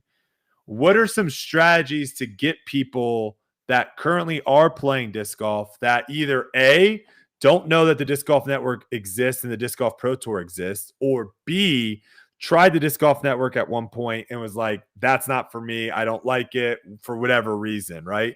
What are some strategies to get those people to tune into the Disc Golf Pro Tour? Because at the end of the day, we all know more eyeballs, more money. Yeah, our strategy really revolves around a couple key items. Number one, we have a funnel. We want to take folks from free content on YouTube, and seeing clips, seeing throw-ins, even trick shots, can get them interested, and then make sure that the content's free. So we've supported, the Jomez Pro channel and continue to do that just because it seems a little bit more accessible, a little bit more relatable. About to hit 500,000 subscribers. Crazy. And then the next step in that funnel is coming down and maybe giving them free live coverage on YouTube. So we're keeping that day free and then moving them down. And if they like it, I think that we got to prove it with the product, and the product's got to keep improving on the live side. So seeing that funnel on the PDGA side, they're a key partner and they have more members than we have subscribers. So putting that in front of the membership and eating into kind of like, hey, if you were competing in tournaments, you're a PDGA member probably, and you should come on down the funnel and watch the best of the best. We're actually covering Masters Worlds this year, which is going to be interesting. I want to see if we get any uptick in our demographic, maybe some of the Masters age folks, tuning in there. So that's one thing. The other thing is working with these destinations a little bit more. I think that if our events are compelling, we're on great courses that are interesting, like we hear it, hey, this is boring. These people, I want to hear something new. I want to see something new. So we're trying match play this year. And I think that some rivalry stuff, people want to cheer for their favorite players or teams. We're also thinking about teams, that's something maybe down the line that I'm just teasing, but love to hear it. Yeah. Match play is going to be set up. So you see those head to head, you see, Capital One's a match, that has been successful. That's also in and out of other sports. So, we've tried a little bit with celebrity. We're going to make another push there.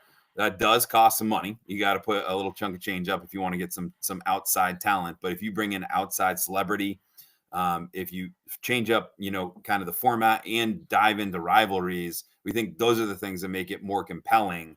And then eventually, maybe we put some teams on the board and see if we can get, because that team, that's something, it doesn't matter who the player is. You got the logo, you got the jersey, it becomes a tradition.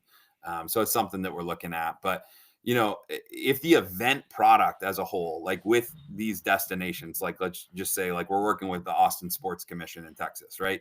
If they're supporting the event and they're getting the entire Austin community on board and we're turning out a great product on site, yeah, it really kind of drives it out from there. You can feel the energy.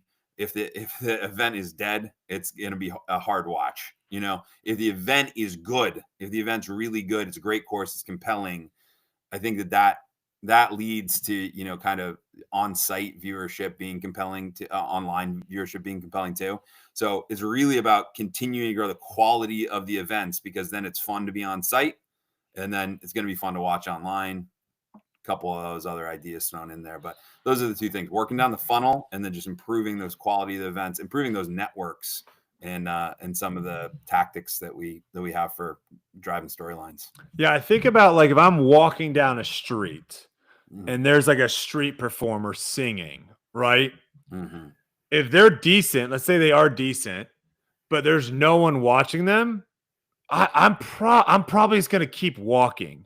Yeah. But if I'm walking down the street and there's a performer performing and they're decent and there's 50, 100 people all huddled up around, I'm probably going to be like, what's going on? And I think a little of that has to do too with coverage. When you pop out the drone footage and you see, and it looks like that's how many people show up to my kid's baseball game. Like, it's tough to feel the juice, right? Yeah. So I feel you on that of like, how do you get that event? How do you get more people out there? And obviously you guys have tried a bunch of different things, right? And hopefully there's some things that are working, and hopefully the things that weren't working, we're not spending money on those anymore. Yeah. But you got to try stuff. You got to try to figure out. Some people are bringing up some interesting things in the comment section. We did this over in India one time for an ultimate Frisbee match. I went and did clinics at, like, I want to say 5 or 6 schools leading up to this big ultimate Frisbee match, and just kind of did a showcase of throwing the Frisbee, whatever. And then we ended up getting buses to bring all these kids for like a trip basically during school. And we had like, I think 7,000 to 10,000 people show up for this ultimate Frisbee match in India. And it was incredible. Are there any thoughts of doing stuff like that to try to get just a huge younger crowd interested in coming out and watching a tournament, whether they know what's going on or not, but like building into stuff leading into tournaments? Yeah. So our Community Connect program has been Edge and Uplay. And Zoe and Uplay has been targeting basically the schools or community organization, boys and girls clubs in the area. And this year we have a ticket program built in. This is perfect. This is exactly kind of what you're talking about. Oh, nice. All the kids will get free tickets to the event, like via email. So basically they can roll on out. I think the transportation thing is interesting, and maybe we can kind of collaborate with some schools and get some busing going. But we do want to, especially on the youth, like give away tickets.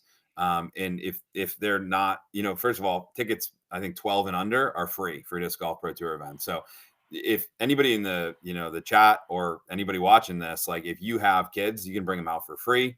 Also, if you have community organizations, we have part of this ticket program is, if there's an organization that wants to partner with us, we'll allocate free tickets. Nice. We'll become partners with them, ask them basically to give us their list of emails, and we're really trying to target folks that wouldn't come out to disc golf events otherwise. And just find that in the community. That's a big part of working with the destinations, like Austin Sports Commission, Visit Kissimmee in Florida. We're working on an event with them. Working with Sports Charlotte, they have those connections, so that if we really dive into those, they're good resources, because we could be like cold calling, folks. Yeah. And Zoe's done an awesome job. You played an awesome job getting into schools, Edge, finding those organizations. Now we have a little bit of a network. We can kind of hit up 3 schools at once and say, hey, you guys can all come. We've given you disc golf, equipment. And that's kind of what we do. We give them some funding so they can give equipment and training to the coaches or, gym teachers or, whoever, and then the kids can get into it. And hopefully we're planting seeds to have them all come out. Yeah, and the thing that I've noticed always to be more successful, obviously easier said than done, but a lot of times, and I don't know what the Edge program is doing at the schools, but a lot of times they just give you like an after school spot and be like, we'll say something on the intercom being like, if anyone wants to try out disc golf, go here after school. The thing that I saw more successful than anything was, no, we're doing an assembly. The whole school is coming in, and obviously easier said than done, but the whole school comes in and you put on a show and just get people excited about throwing the Frisbee. That is so much more powerful than having 5 or 7 kids show up to after school. Now, obviously, like I said, easier said than done, but that's where I would definitely be trying to push is like, no. We have a show. We can entertain you guys for 30 minutes or 15 minutes, however much, right? And put that on because you're just going to get so much more traction that way than just getting, to be honest, I think the thing at the end of the day, it's nice. I don't think it really even puts a dent in anything. The one thing, I've been to a couple and they usually have like 4th through 6th graders like do it during their gym class. So that's not bad too. They're going through the UPlay training cycle. I like that. And they have like, I think Ella and Holland kind of help lead that, and they go and they dedicate their time and they teach them. That's awesome. But yeah, the full school would be cool too. And I mean, I've seen some clips. I can't remember his name. But he's the Canadian guy. Yeah, exactly. And he's always putting something up where he's throwing in the basketball hoop. And that the kids get the excitement. Yeah, exactly. One thing, this is a side tangent, but like, I think the Edge and UPlay are part of the answer, but like in terms of like thinking pipeline and growth, I see that like youth sports or how I got into soccer and baseball and basketball. And like one thing that I'm putting out there and hopefully we can grow towards it, but is youth sports that we need the tools for 6th through 8th youth sports association where it's easy to start a league and have, because it's all parent driven normally. But if the parents don't really know what to do, like if you had it set up where they can just plug and play and get, youth disc golfers into the league, because it's about competition, like we like, it's one thing to do it in gym class. It's another thing to have competition for 6th through 8th. And like high school is kind of bubbling, but there's I don't see organization. What college disc golf is, really is starting to, I think, flower. I think I'm starting to see more and more with what college disc golf is doing, and it's growing and there's standings and there's a little bit more hype. But I think we're missing 2 key pieces in 6th through 8th in high school, like organized competition. Yeah. And so I think that, as an industry, I'm talking to some other folks in the industry, and hopefully we can kind of bridge that gap. But that feeds into what we are. And if kids 6th through high school are like competing and actually seeing, hey, I can compete, then they see the pros and there's a pipeline to it. It's way easier. Versus college, and that's it, so. Yeah, for sure. Yuli, you're muted. Starts with Little League, Pee Wee football, T-ball. You move up to middle school, and then you go into high school, and then you go to college, and then you go to the pros. Yeah, we don't have that. I don't think we have it yet. Not yet. Yeah, no, I mean that was also a big struggle for me in Ultimate Frisbee. I would get tons of people, kids messaging me being like, "I want to play Ultimate Frisbee. What should I do?" And I'd be like, "You're gonna have to wait like 5 to 10 years." There's just like you're 10 years old. There's nowhere for you to play Ultimate. And that's, I don't know what the answer to that is, like how you get that ball rolling, but that's a huge one, is getting kids involved early. And from all the people on tour that played younger, what was the thing that they all had in common? Like their parents played and parents took them out to the course.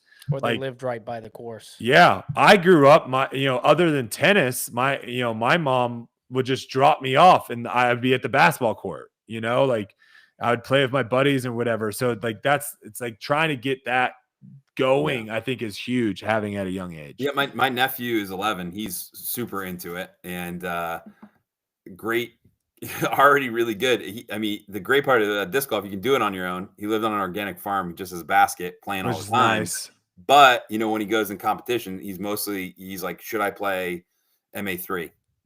Because there's no kids in the divisions, and so it's just like, if you had that, all you need is like 2 parents in soccer, and then you have a whole team. The whole team. Like, yeah. So we gotta figure that one out. But it's kind of a digression. But All right, last question I have. I have to ask it. What is the relationship with the Disc Golf Pro Tour, the Disc Golf Network, and the PDGA? Well, I can say I think it continues to improve. And the main reason is I think Doug Bjerkes has been great advocate for the continued growth of our relationship. So Doug and I talk every week, and I think we're getting closer and closer, doing more things together. I can also say that we also just had one of my best friends, Phil, go over to the PDGA as competition director. I think it's going to be a huge asset for them. Already told him take everything you need, take everything take all of the systems that you've got.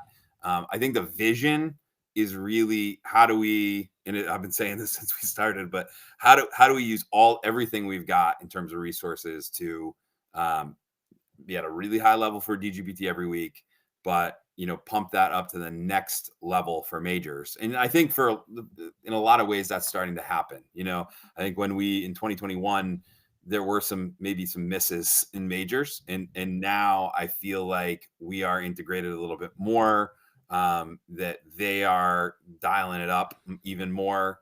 Their team has expanded, and that they've raised the bar a little bit. I think you look at Utah to Ivy Hill is a different experience, on Pro Worlds.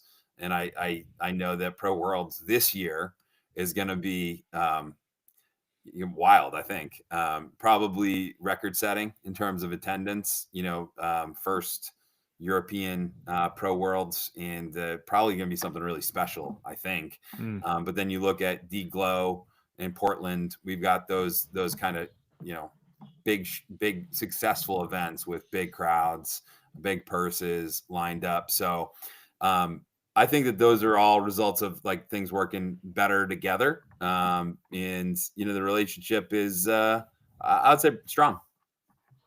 All right, fair enough. Yuli, do you have anything else? Yeah, so we asked Ezra this question. What would a successful year look like for you? Successful year for the Pro Tour at the end of the year. What are the goals? Yeah, I think generally the answer is growth. Like, we want to see 20% growth of our audience. We want to see 20% growth on site. We want to see growth in purses, for the players.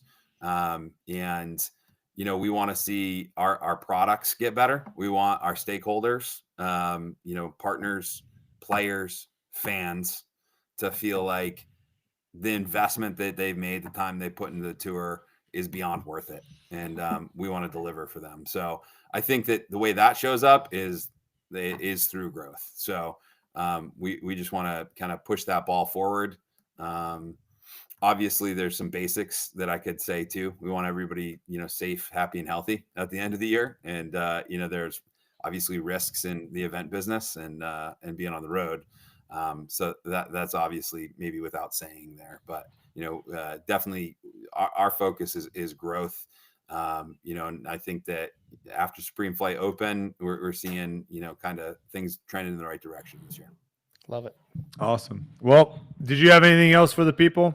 I know a lot of people are happy with that you came on, and I asked some tough questions, like I always do, and you never shy away from them, so I appreciate that.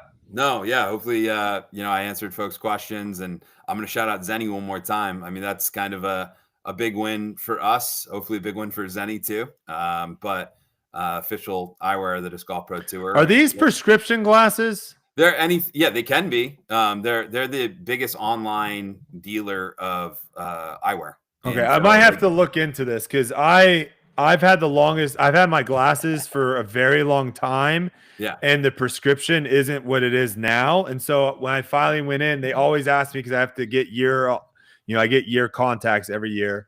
And they always ask me, do you want to do, you want to update your eyeglasses? I'm always like, no, I don't.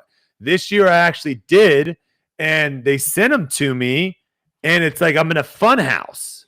It like as soon as I put them on, I get so like a headache because I think my prescription's so bad that the way they cut the glass is like only a certain part of the eyeglass like I can actually see, and all my peripheral is like distorted.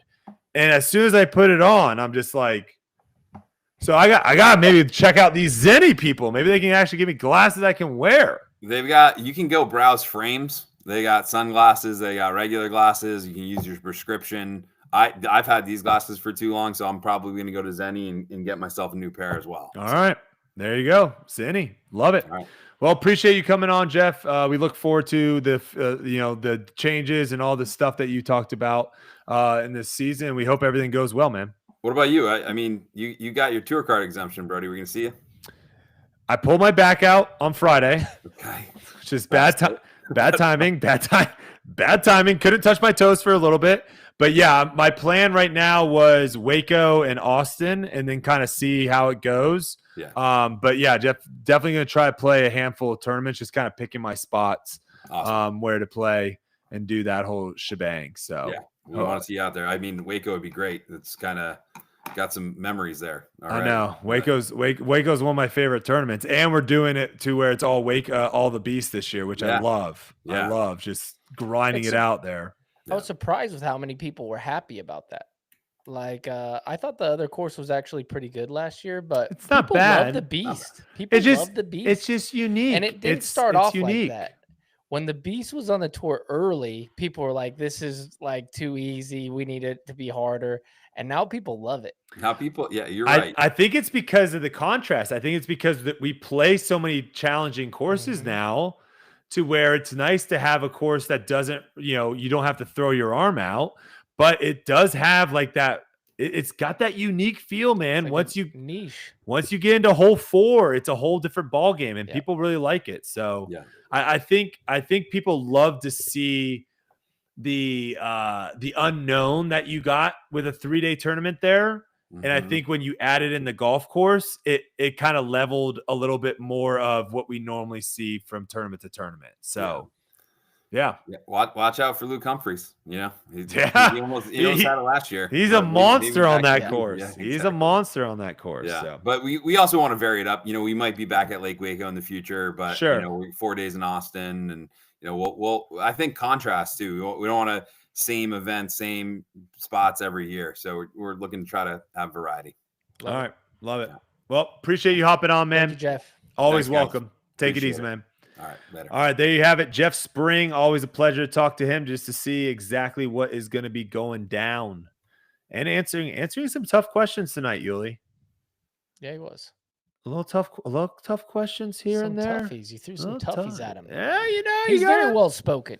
He's one of those guys who could chat his way out of Oh yes, I feel like that's so why I got that corner eye looking at him all the time where I'm like, all right. You gotta just try to wear him down. Say everything perfectly. You gotta just try to wear him down there. Wear him down. He is the guy that you want to be in those business meetings. Absolutely. Though, Absolutely. Because if things are going terrible and you need someone to like act like, oh no, we're all fine, he's gonna do that, and that's what you actually need in a lot of times. Yeah. So.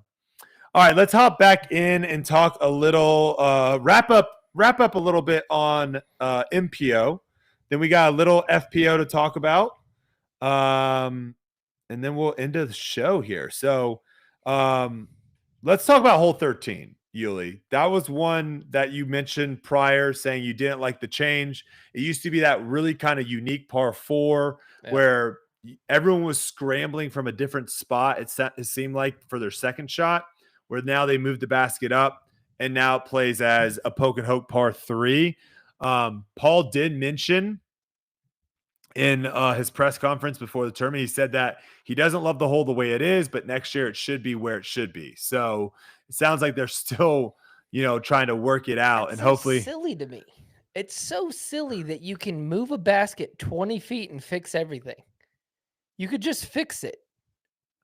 Like, you can have the hole there. I guess he didn't like the old hole either, though. No, I'm not talking about that. I'm talking about if you just pull it forward and make an easy par 3. Like a gimme. It's better than that, crud. Oh, You know like what I'm saying? before all the trees, like have the basket before where all the trees Yeah, just start. all you would have to do is move it straight left or straight right, and then it would just be like a knife turnover, and it would be an actual gap that you can hit, and it would still be a tough shot. Like, I don't understand like why people go, it just is though. Maybe next year we'll fix it. It's like, dude, you have the ability to go pick up the basket and move it to right here, and everybody's saying they don't like it. And we're not doing that. That's a crazy. Well, the T sign already says it's like, okay, get a Sharpie and write it down. Like it'll make for better television. I mean, some people got it, but they were going through this left terrible route, getting lucky. There's all lucky. I hate that. I hate that. Mhm. Another bad hole, honestly, is 16. 16 was a bad hole. Yeah, I wanted Only to hear about your thoughts on that. Only for one reason. It's a great shape. It's a tough shot. I love all of that about it. The one thing I don't like about it is when you turn it over, okay? Like, I'll give you an example. I like examples. Yeah. I throw a shot that goes through the gap on the Anheuser. I can't feel the wind out there because it's like so far away. And it holds by a half inch, and I'm OB by this far. Somebody hits the 2 trees on the left that you're trying to miss, which is a worse shot, and kicks left. They have the ability to get up and down.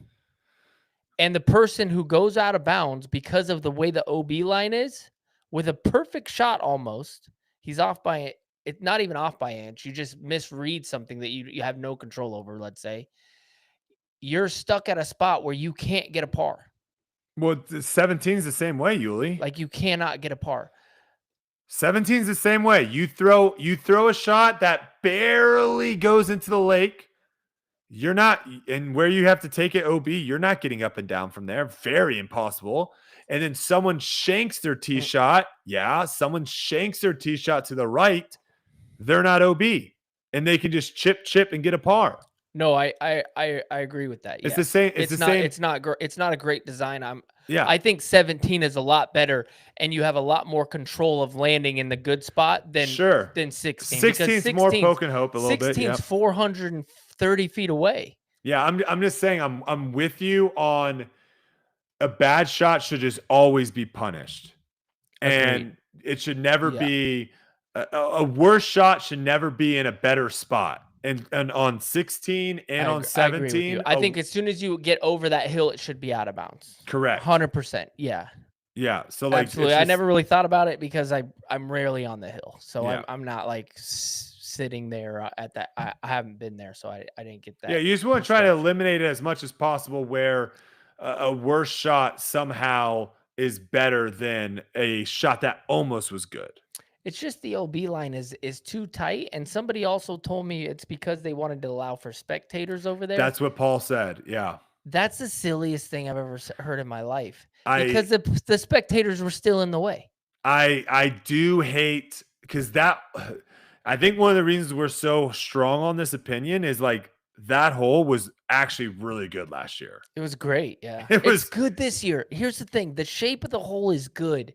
Everything's good about it, except for when we start making a hole bad that's already good to get more people in, there's a way we can do that to where, guess what? In traditional golf, when you hit a bad shot, you're going into the crowd, buddy. Mm-hmm. And in our game, guess what? Some bad shots might have to go into the crowd. And that's the risk you take when you buy the ticket. You know what I mean? Yeah, keep your head on a swivel. Like, and when you get good seats at an NBA game, Shaq might be coming for the rebound and might be, I mean, that's a 300 or maybe 400-pound guy that might land on you. I think the problem with that hole was good shots. Like if you threw a good shot, and we'll get to the Simon situation here in a second. Good shots, people were standing where good shots were. So it's equivalent of people like in a wide open hole, people standing in the middle of the fairway, being like, "Why are you standing there? That's where good shots are going." Yeah. That's what they need to try to figure it out. Well, and I think the difference is why I didn't get it at first when you were talking about 17 is 17's tee shot is completely like basic. It's not that hard. 16's tee shot to very make that challenging. gap on that angle is so hard, and it's such a it's like top echelon as far as difficulty is hitting a shot on Anheuser down a hill to get it to come back around the corner, and I don't know. Yeah, and you're throwing it. You know that if you put too much ante on it, it's not coming back. You're going OB. Yeah. Okay, so let's I think that's all I have really. We talked about AB situation. My big thing with AB is even if he would have parred hole 4, even if he would have made that birdie putt on 12, would have made that birdie putt on 14, he still would have lost by 1 to Ezra. That's just how good Ezra played that final round. Now, the only caveat to that is if he pars hole 4 and he birdies 12 and he birdies 14, that gap is very tight down the stretch of those holes being a little bit challenging. Do we still see that Ezra? We don't know, right? And so I feel like he kind of let Ezra a little bit off the hook of where he didn't put the pressure on him. Absolutely. I think this is one of the things that I've said for years and years is the biggest choke artists are on the lead card every weekend. There's always somebody giving the tournament away. Yep. Unfortunately. You know what I'm saying? That's just the way that it is. And next week it might be Ezra. And it's not, that's why it's not like when you have that good of skill on a card every single week, somebody's going to play phenomenal and win, and somebody's going to leak strokes away. So I'm not worried about it. AB's probably going to be on the lead card next week and the week after that and whenever. He's going to get his, and somebody else is going to do the same thing to him. It was just bad this week because he leaked a lot of strokes. Like if he would have leaked a couple, it wouldn't have been like that big of a deal. Yeah, it was one hole and the momentum's done. The guy makes a 50-footer down the hill. You just took the first 7 of your career, it seems like that's what's going to happen. If it wasn't him, it was Ricky.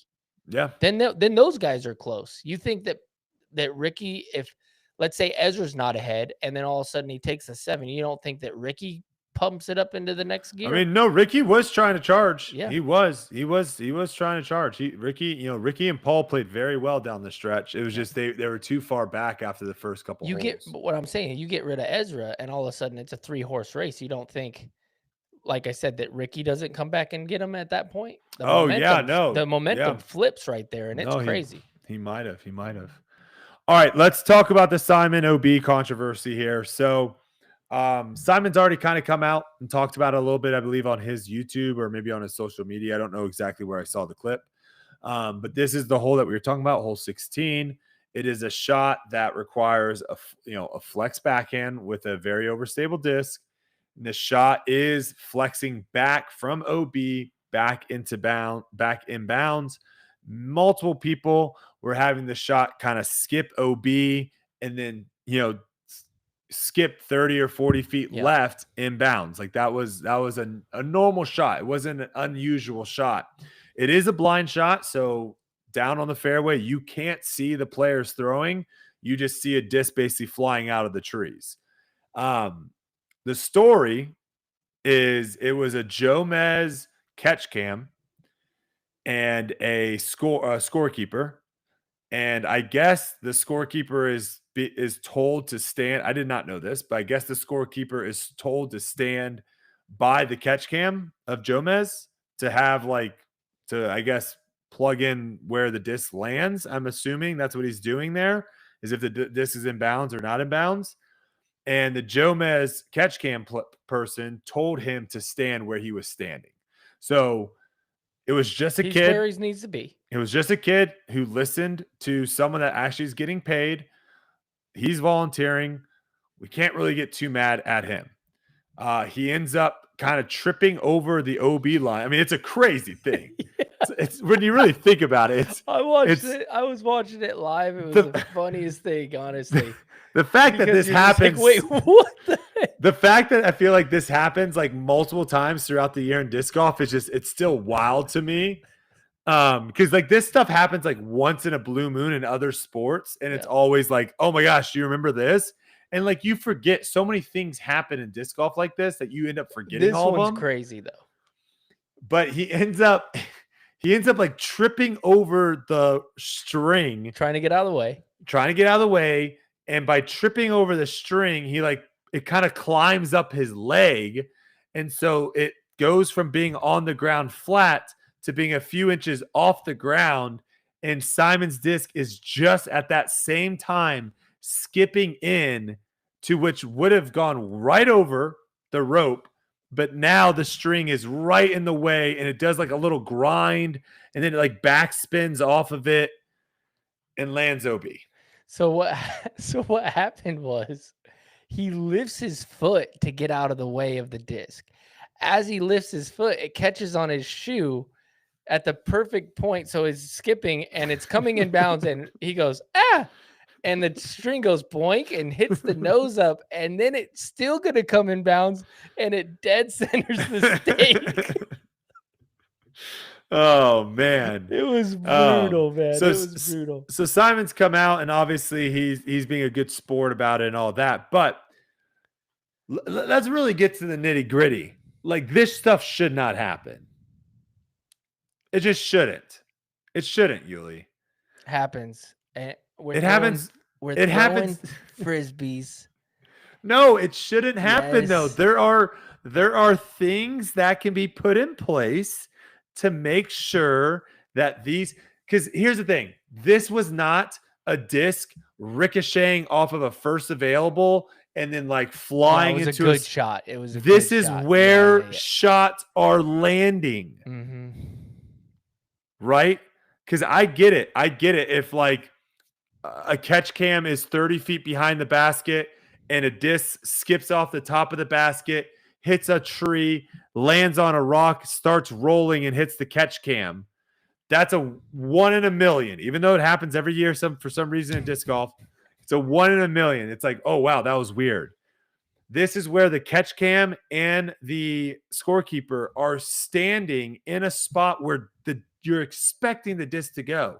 My question, and maybe we get someone on Jomez or Disc Golf Network to come on that is like more on the broadcasting side. Why aren't we just standing like 100 feet further away and zooming in? Yeah, I don't know. Maybe it's the cameras or something. I think it, like I Like, said, why are we before, putting ourselves in the middle of the flight path? First of all, it's a bad OB line. It's a bad OB line. I just said that. But even if the OB line wasn't there, wouldn't they still be standing there, Yuli? No, because you pull them back. They wouldn't have a good angle, though. No, if you pull them back, the flights change. What do you mean? No. No one's throwing a different shot. No one's throwing a different shot there if the OB is 10 feet to the right. I'm saying they're still going to be in the same spot, but their position will be different because the OB line is going to push them because they're on the OB line. They're So why don't they just move already? If you're telling me right now that if the OB line shifted to the right, that they then would shift also with the OB line and deal with that shot, then why aren't they already over there being like, we're way out of the play? Because there's a spot. Spectators, OB line. These guys are allowed to be away. At that point, they're going to be in there with the spectators. Do you understand what I'm saying? I see what you're saying. Why would you put the camera crew in with the spectators? Like the line needs to be so far away. Spectators need to not be the priority in that situation with a hole like that. And then it goes spectators, camera crew, OB line. Because I'll say this. I am completely fine with spectators being randomly in the way of discs. Same. It's a part of the game. Yeah. I'm completely fine with it. What I'm not fine with is production. Yeah, production being in there. I'm just not okay with production being in the way. Production dodged it.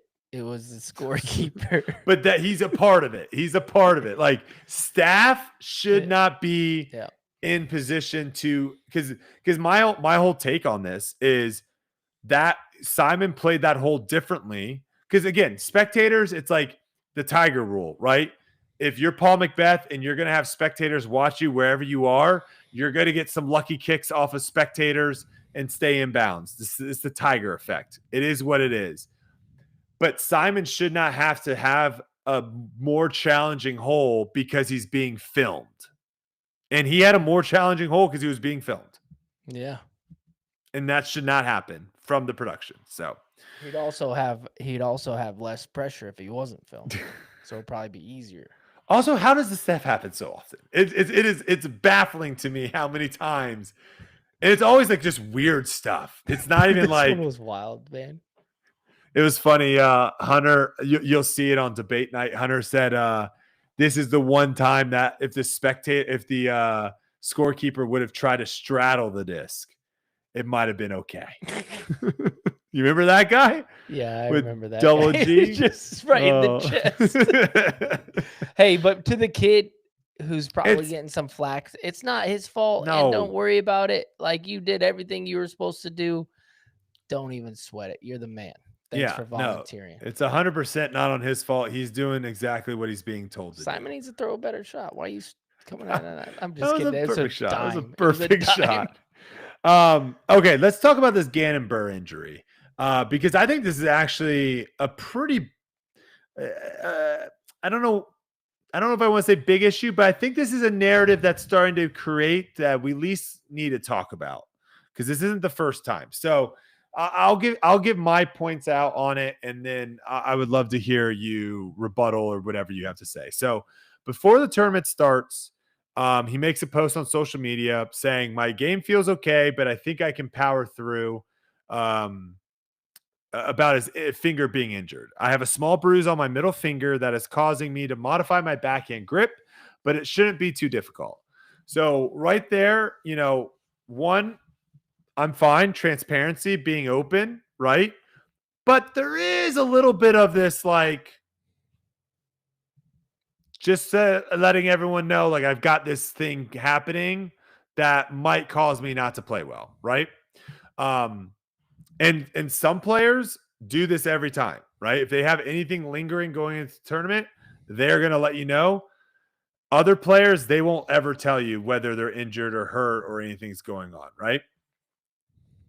Take that for what you will.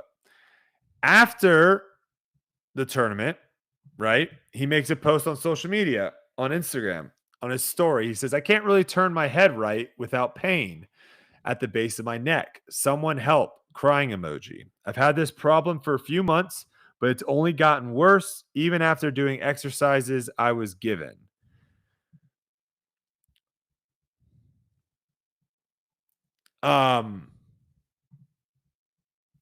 So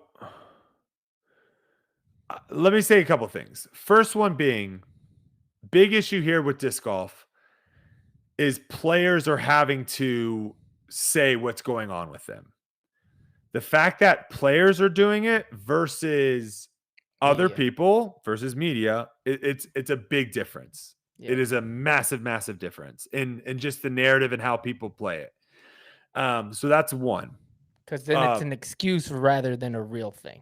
Correct. Someone's reporting that this person's going in with a sprained ankle versus this person saying, oh, I had a bad game. I have a sprained ankle. Okay. 100%. Yes. Next thing.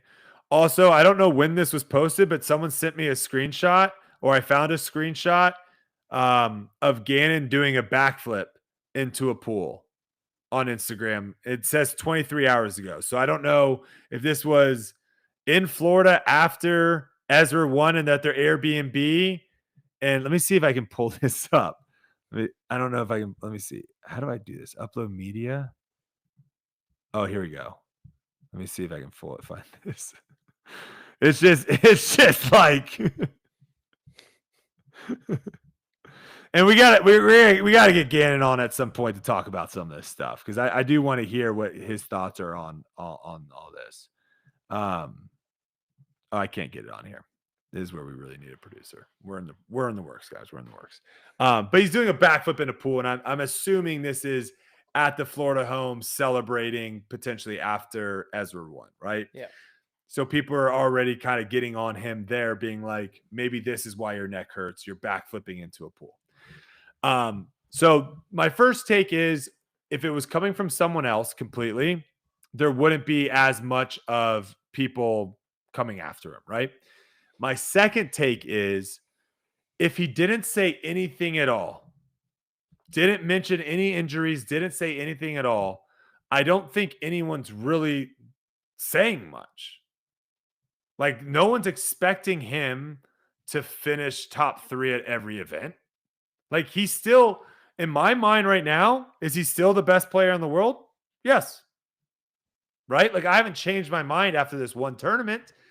But now that you come out here and you're saying these things, now my thought is he having to come up with an excuse, because we've seen him do it before. This isn't the first time.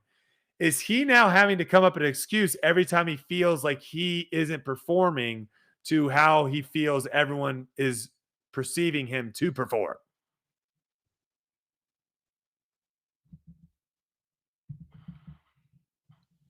Because I don't think we talk about Gannon at all this podcast if he doesn't post any of this, right? We don't bring the attention other than, He's so hey, good. Who cares? Yeah, other than, hey, he had a bad weekend. I'm a little surprised. I'm a little surprised he finished outside the top 10.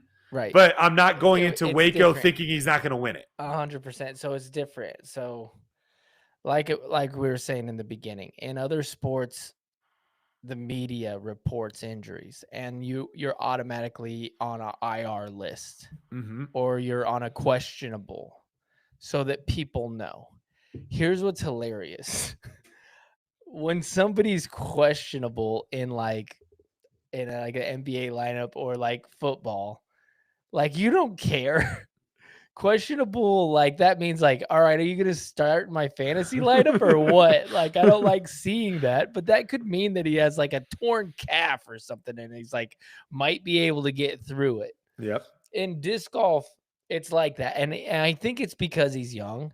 When I was young, I felt like expectations and stuff, and I might need to tell people like, hey, my wrist hurts a little bit because I'm feeling the pressure of the outside world. And that could be it. He's 19 years old. But I also think we're missing some stuff in the media. Like, if he doesn't say any of that, then me coming on the podcast tonight, I could tell you, like, no, his finger was horrible. I saw it. It was black and blue at the tip, which is crazy. So then I say this, and it looks way better. And he looks way better because you're hearing it from somebody in the media, and I can vouch for him and say, listen, he literally switched his grip. His finger was black and blue, and I remember looking at it and be like, man, that's gotta freaking hurt. Like, I don't think I would do that. I don't think I could play.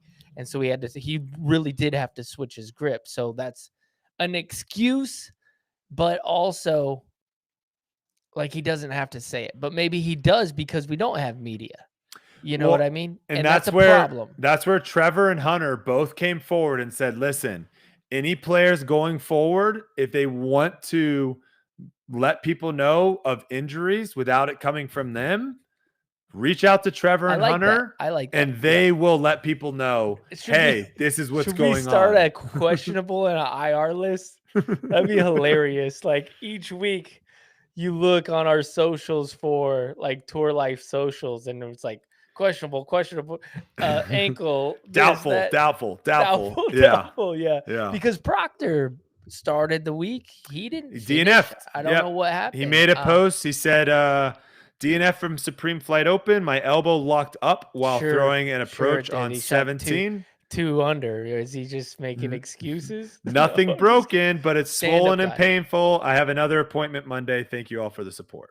So the other thing is, if you're playing on the Disc Golf Pro Tour and you practice as much as everybody, there's always something hurting. Yeah, everyone's banged up. Everybody's playing pretty much pain-free. And the thing about professional sports is, when you have the months where you're actually healthy, those are few and far between, and those are usually your best months, when everything's kind of perfect. I learned, like I said, at an early age, that nobody cared, and nobody cares when you're injured except for you. So there's no reason to post about it. I mean, I'll be honest with you. It was tough for me to grab my putter out of one of the high rises because of my shoulder. But who really cares? You know what I mean? I'm gonna have to hit up Yeah, Trevor and those because guys because again, like people are gonna be like, yeah, yeah, like it's just tough when no, you make a post, and yeah, I've done this in the past, wham. especially with Ultimate Frisbee, and sometimes I even do it being like, yeah, I just played that tournament on a blah blah blah blah blah, right? And you Mhm. do it as almost like a flex of like, I was sick and I still whooped your butt, right? Yep. Or you do it as a, I was sick and that's why I didn't win. Mhm. And so that's where it's like, it's just So it's never never really good good to- when it comes from yeah. you. So No, just Gannon, don't say it. text Hunter, text Trevor, they got your back. And just remember, we all think you're still the number one player in the world. Still Even do. if you have a bad weekend, we all think you're number one player. You don't have, there doesn't need to be, you don't need to feel like I just don't want him to have to feel like he has to defend himself. And I No, don't think, He doesn't. maybe I don't think that's what he was thinking. Maybe I think he was just being open and honest, but there's going to be people. But he's like, also maybe it's the first tournament of the year. He's young. Maybe he's a little embarrassed, and that's okay. You know? yeah, all but right. it's just, I just don't want him to turn into LeBron James. Right? You know exactly what I'm talking about. The Where it's just like, there's always second greatest player of all time. Yeah. But I'm saying, like, don't do that. yeah, but there's a lot of people that don't respect him No, because of a lot of 100%. stuff No, I he hear you. I does, hear you. right? And like Gannon's so good, I just don't want him to. He doesn't need to. He doesn't. If he was doing it for that, he doesn't need to do that. Is what I'm trying to say. And here's the thing. Because there's always gonna be I think crazies to there's be a- like, oh, Gannon's washed, and it's like, okay, those people are gonna say that no matter what. Yeah, there's something you need to do. Is it something that is very important, an injury that you should let people know, and then don't play? Sure. Yeah, that's free fine. free to go. But if something like for me with my shoulder, I can play, doesn't affect my playing at all. It's hard for me to grab the disc out of the basket. I'm playing, I think I can compete. Therefore, I don't need to tell anybody. Yeah, You know what I mean? yeah, it's a good point. All right, let's do a little FPO recap. So after round one, we had Holland Hanley. Oh, first off, we'll get to that. Actually, that's a listener question. That's a good listener question. I almost jumped the gun. Sorry. FPO recap. Holland Hanley, one-shot lead over Macy Valdez, who, by the way, only played 2 events last year, Yuli. And now she's back. Round 2, Holland Hanley, one-shot over Evelina and Macy. Final round, Ella Hansen out of nowhere. 3-way tie with Evelina and Holland. Macy kind of fell off a little bit there towards the end. And then Ella goes back-to-back Eagles on hole 18 to win it. Only 7 players finish under par out of 44. My good finishes here. I had obviously Macy Valdez at finishing 5th place. Very impressive after pretty much not touring at all last year. Also, if you remember, she had like that weird sponsorship deal where she kind of got dropped because she got pregnant. And then she got picked back up this year by, I believe it's Dynamic Disc again. And so I'm sure there's still there can't be all happy family feelings there. Right. And so I think getting out early and having a good start. The right amount of cash will make you pretty happy. You can get a lot of stuff. Or at least just like putting yourself out there to be desirable by other sponsorships potentially might feel good, because if you're sponsored by someone that dropped you because you got pregnant,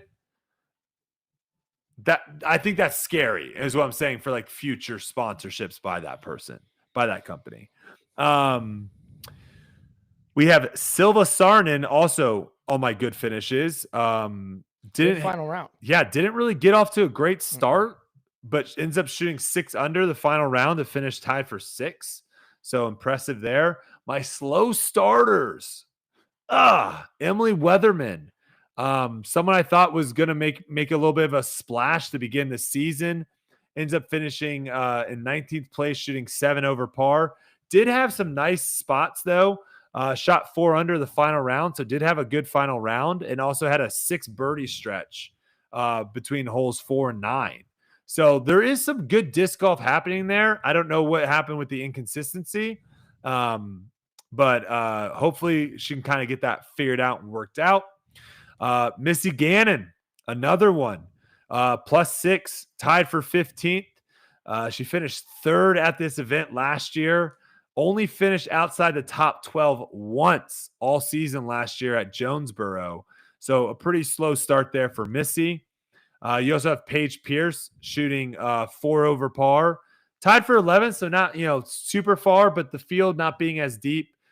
Kristen Tatar is not there as well, and ultimately just not being in the mix at all. I got to give her a slow starter. And then Owen Scoggins, someone that we saw a lot of consistent play from her last year. Didn't get off to a great start, shooting 1 over par, tied for 8th. Those are my slow starters for FPO. All right, let's talk a little Evelina here. I think we all got duped with Evelina. Round 1 and round 2, putted very well. Putted the lights out of it. Putted very well. And everyone's thinking, oh my gosh, she's got it figured out. Then all of a sudden, final round, pressure gets involved. She goes 6 of 13 in C1X putts. And again, airballing putts inside of 15, 20 feet. Her average putt distance was 10 feet in that final round. So I don't know. I don't know what you do here, Yuli. I think you have to go Scuba. I don't know. Maybe. I think like I think it's obviously a mental problem. I think she needs to search out some like a sports psychologist, and don't just go to any, go to like the best. Because if you can make putts round 1, round 2, she would win so many tournaments. No, she makes putts round 1, round 2. It's in there. And like you said, then the pressure comes, something changes. I think that yeah, you can't be missing that many putts in the final round. But she proves it again. She can miss all the putts, have a chance to win. It's crazy, man. It really just shows that if she actually got her putting down, like it would be pretty much her versus Kristen at most events. Mm-hmm. Holland's forehand, another thing that we've mentioned on this podcast before. It's another thing where it's like it's such a weapon when she's throwing it well, but as soon as she throws, like as soon as he misfires one of them, it just seems like there's a higher chance of her throwing another poor one. She threw back, I mean, on hole 12, hole 13, hole 14, like really not great forehands at all. And then obviously hole 18, throwing it OB on the tee shot. Do you think it's like a form thing with her? Do you think the way she throws it? Because she is like, it is a very unconventional looking forehand. So is it another one of those things of where like when the pressure gets to her, it's hard for her to have a good release point? Because they all fluff. Yeah. They all fluff. Yeah, it definitely is. I mean, that's what happens in swings in general with anything. Like if you have a swing that is prone to a mistake, when the pressure gets on, that mistake is going to like be more visible, And so that, yeah, there's probably something going on there without a doubt. I mean, they talk about it all the time in traditional golf, and a lot of what we do is very similar. They talk about it with pitching in the MLB. Like if your form isn't perfect, typically it breaks down under pressure, Yeah, which is, I mean, it's tough because like we don't know what perfect is. That's what's tough about it. That is tough. Yeah. It's tough to like give an answer, but yeah, like that was definitely one of those situations where like she kind of lost that event. Like it was, and she's done that before. She has. Yeah, she has. I mean, just got to keep the disc in play. I think there was like a stretch where she missed like 6 or 7 fairways or something in a row, just like making it to where it's like almost unscorable. But let's talk a little bit about the winner here. Ella Hansen is now her second tour win. Last year she won at the OTB Open. You could definitely tell that having that power forehand was a massive advantage for her at this course. She started, and also like another really weird start, and this is where I think there's the massive difference between MPO and FPO is like MPO in the final round, if you like make mistakes, like you just can't recover. Yeah. in an FPO, like you're never out of it because she 3-putts the first hole. I'm gonna be honest with you. I usually watch all coverage, You're completely fine. I can tell you what happened. and I was she- on the course when they were playing. So She 3-putted the first hole, and I was like, well, she's got no shot. But no, it's FPO. You always have a shot, I guess, right? yes. She ends up missing. Ella ends up missing 4 putts, and then on one of the holes, on hole 4, her putt like hits the band and rolls down. I haven't seen this in a while. Abandons the lie and re-putts for bogey. Just yeah. So like you're just thinking in your head like this is a terrible start. Oh my gosh, this is awful. She ends up missing 6 putts inside the circle. But then all of a sudden, she starts turning it around. Hole 12, she has a massive par save after like having a really good bid from circle 2 and getting a really nasty roll. She got like a lot of like her and AB's rounds were very similar and like they made mistakes, but they got like punished every time they made mistakes. Yeah. Where sometimes like you make a mistake and you're like, ooh, got away with one. She was getting punished, but she makes this massive putt on hole 12. Then makes another huge putt on hole 13 for birdie. And now all of a sudden it's like she's back in the mix. There was one thing we tried to get her on for those that are wondering. We did try to get her on. And hopefully we maybe get her on at some point this season. On me, she messaged me and I didn't catch it time. It's all good. It's all good. So I want to know what your thoughts are on this, Yuli. So Holland ends up going OB on hole 18. Evelina goes OB on hole 18. She throws inbounds, right? A birdie wins the tournament at this point. If she birdies, she wins the tournament. She ends up going for it. She ends up like trying to go up and eagle the hole. And I'm just curious about that play. Would you try that, or would you like have chipped to like the layup zone and then tossed up and went for a birdie there?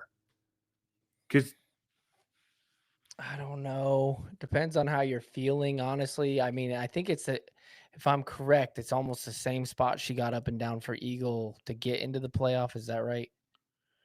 And then in the playoff, she was in a similar spot. wait, say that again. So to eagle 18, didn't she do it in the playoff and at the end of her round? So she didn't. So at the end of the final round, she ends up going short OB. So she's having to throw. She doesn't advance up. Okay. So she had to get up and down to get into the playoff. Yeah, you pitch it up and you give yourself an easy look to for sure get the par in your She's got a really good sidearm. I think that's like if she had a caddy, I feel like the caddy would have talked, like they would have talked that out. Yeah, you got it. I feel like you got to. I don't know. It's an eagle there, like an eagle or a birdie wins you the tournament. I wish I would have seen the way it plays out. So let me get this straight. So Evelina goes out of bounds, and so does Holland off the tee. Correct. At that point, the only no. Did they go to the drop zone or did they go into the OB pond? So Holland went to the drop zone. Okay. Evelina ends up parking her shot before Ella. So Evelina takes it by the pond. She got it by the pond and parks it for birdie. Well, there you go. That's why she went for it. Then. No. Ella only needed a birdie to win. Even with Evelina, this isn't the playoff. This is the final hole. This is the final hole. Okay, Yes. My bad. I'm saying it should not have even gone to the playoff. Yeah, the reason it went to a playoff is she threw completely lost. She was going for the eagle on her second shot and went OB. You see what I'm saying? Yes. Yeah. Yes. Okay. So that's just where I'm wondering, like, we just had Ezra on and he's like, I'm not changing my strategy, that's where I really want to watch Ezra, like, be in a tight race down the stretch to see kind of what happens. I don't hate Ella going for it. No. Then. Okay. To try to win the tournament? No, but she could have laid up and won the tournament too. Gotcha. She only needed a birdie. Yeah, She then didn't you need an definite- eagle. Yeah. So So she yes, made it. you- She made it where she almost didn't. Like she made it to where she had to throw a great shot. Could have been one of those things where she didn't know the scores. That also Because that that's a lot of people play that way. Yeah, I'm just very curious. In disc golf, it's just so weird because in golf, it's like a no-brainer. Golf, it's like you play the smart play, but in disc golf, you hear all the time like, no, that's not what I practice. And it's like, What are you talking about? you should know how to throw a 150-foot chip shot and then throw another 200-foot chip shot. Even if you didn't practice that, that's way easier than trying to get an eagle. But like you hear people all the time talk about, like, people were saying the reason why AB tripled hole 4 was because he changed his play. And it's like, I don't know, man. I don't view that all the time. And that's why I would love to see more thinking involved, because I think a lot of times players just don't think. They just, this is my game plan no matter what. Yep. And when it doesn't work out, they're like, well, that's just my game plan. And when it does work out, it's like, well, that's just my game plan. And we don't really ever see people like playing the game, which is disc golf. So that's why I want to talk to her and to see what her thoughts are. Thoughts on hole 18 being the playoff hole, just on repeat. I don't know what else. I don't know what else you could do. Sure, I like Like it. hole 1's terrible for a playoff hole. Like you don't. Yeah, I like it. A lot of different scenarios. Yeah, it's good. Yeah, I think that's the only, some people didn't like that was the same hole that they played over and over again, but it's really the only thing. Next week, we're going to go over Edwin Stats Manufacturer Cup. We've got a new system in place. So where, Discraft doesn't basically just dominate because they have everyone. So we'll do that next week. So stay tuned for that. But we're going to finish it off with a couple listener questions here. It's a long episode. I'm not going to answer that one. All right, this one. This is a good one for you, Yuli. What sort of duties or responsibilities does Yuli have as a team captain? Heard that term thrown around, but what do they actually do? Quite a bit of things. Like if there's a problem, let's say hypothetically somebody goes and plays around and they're not wearing Discraft, which has happened before, then that's my job to call them and say, hey, better put on some Discraft, otherwise there's going to be repercussions.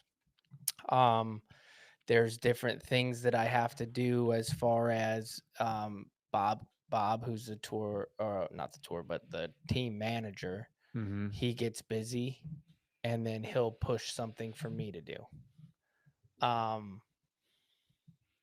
There's somebody who, let's say, heaven forbid, they get on the watch list for, let's say, speed of play or something. That would be something that I would address. Heck yeah. Or maybe somebody gets on the disciplinary thing. I'm going to be addressing that. So there's those things. I think my captaincy is a lot different than other team captains. I think I take on a little bit more than most people do. I help with some recruiting here and there, obviously. Yeah, I mean, there's other things that I just won't talk about that I do.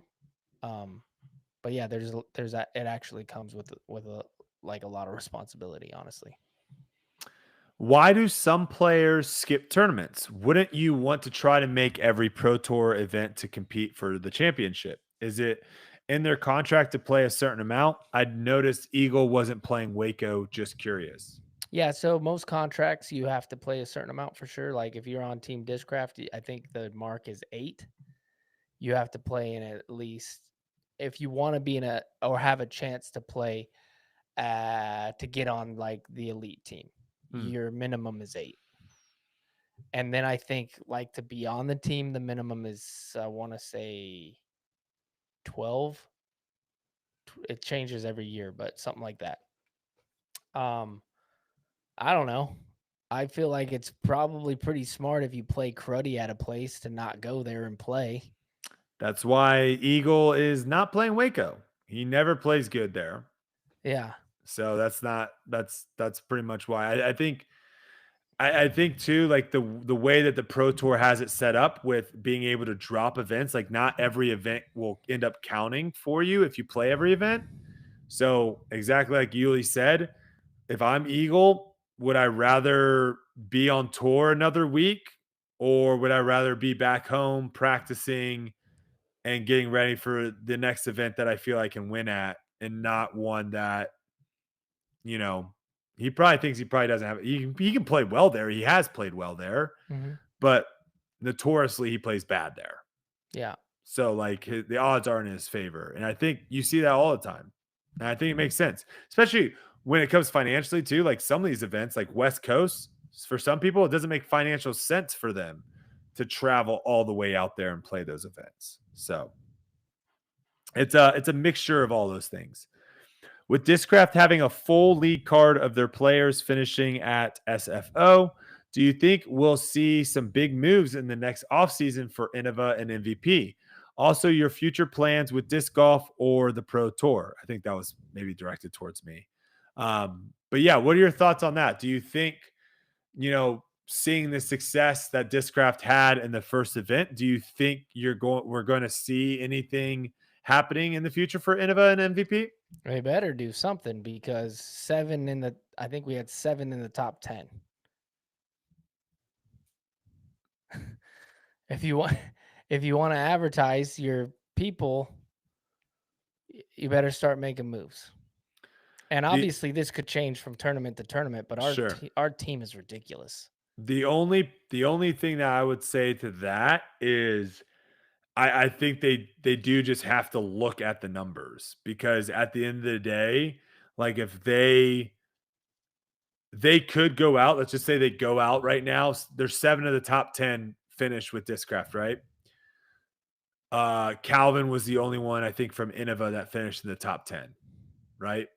So let's say they go out and they take 3 of those 7 guys from Discraft. So now Discraft has 4 in the top 10, and they also have 4 in the top 10. If they feel like the money that they had to pay to get those 3 doesn't increase their sales with what they currently have, right? Then why would you do it? Right. So I think I would say this. I agree with you 100%. Because it's never too late, right? Right. But what I would say, if they don't, and they say, okay, the money's not good enough, like we're not going to see our intern, eventually this team, whether it Discraft, Discmania, or whoever, will gain a lot of traction moving forward and make more money. A bigger piece of the pie. And then they will grab a bigger piece of the market share than they have. And that's what happens, right? I do agree that like them purchasing these players is however much money, and it might not accumulate right away for that tournament.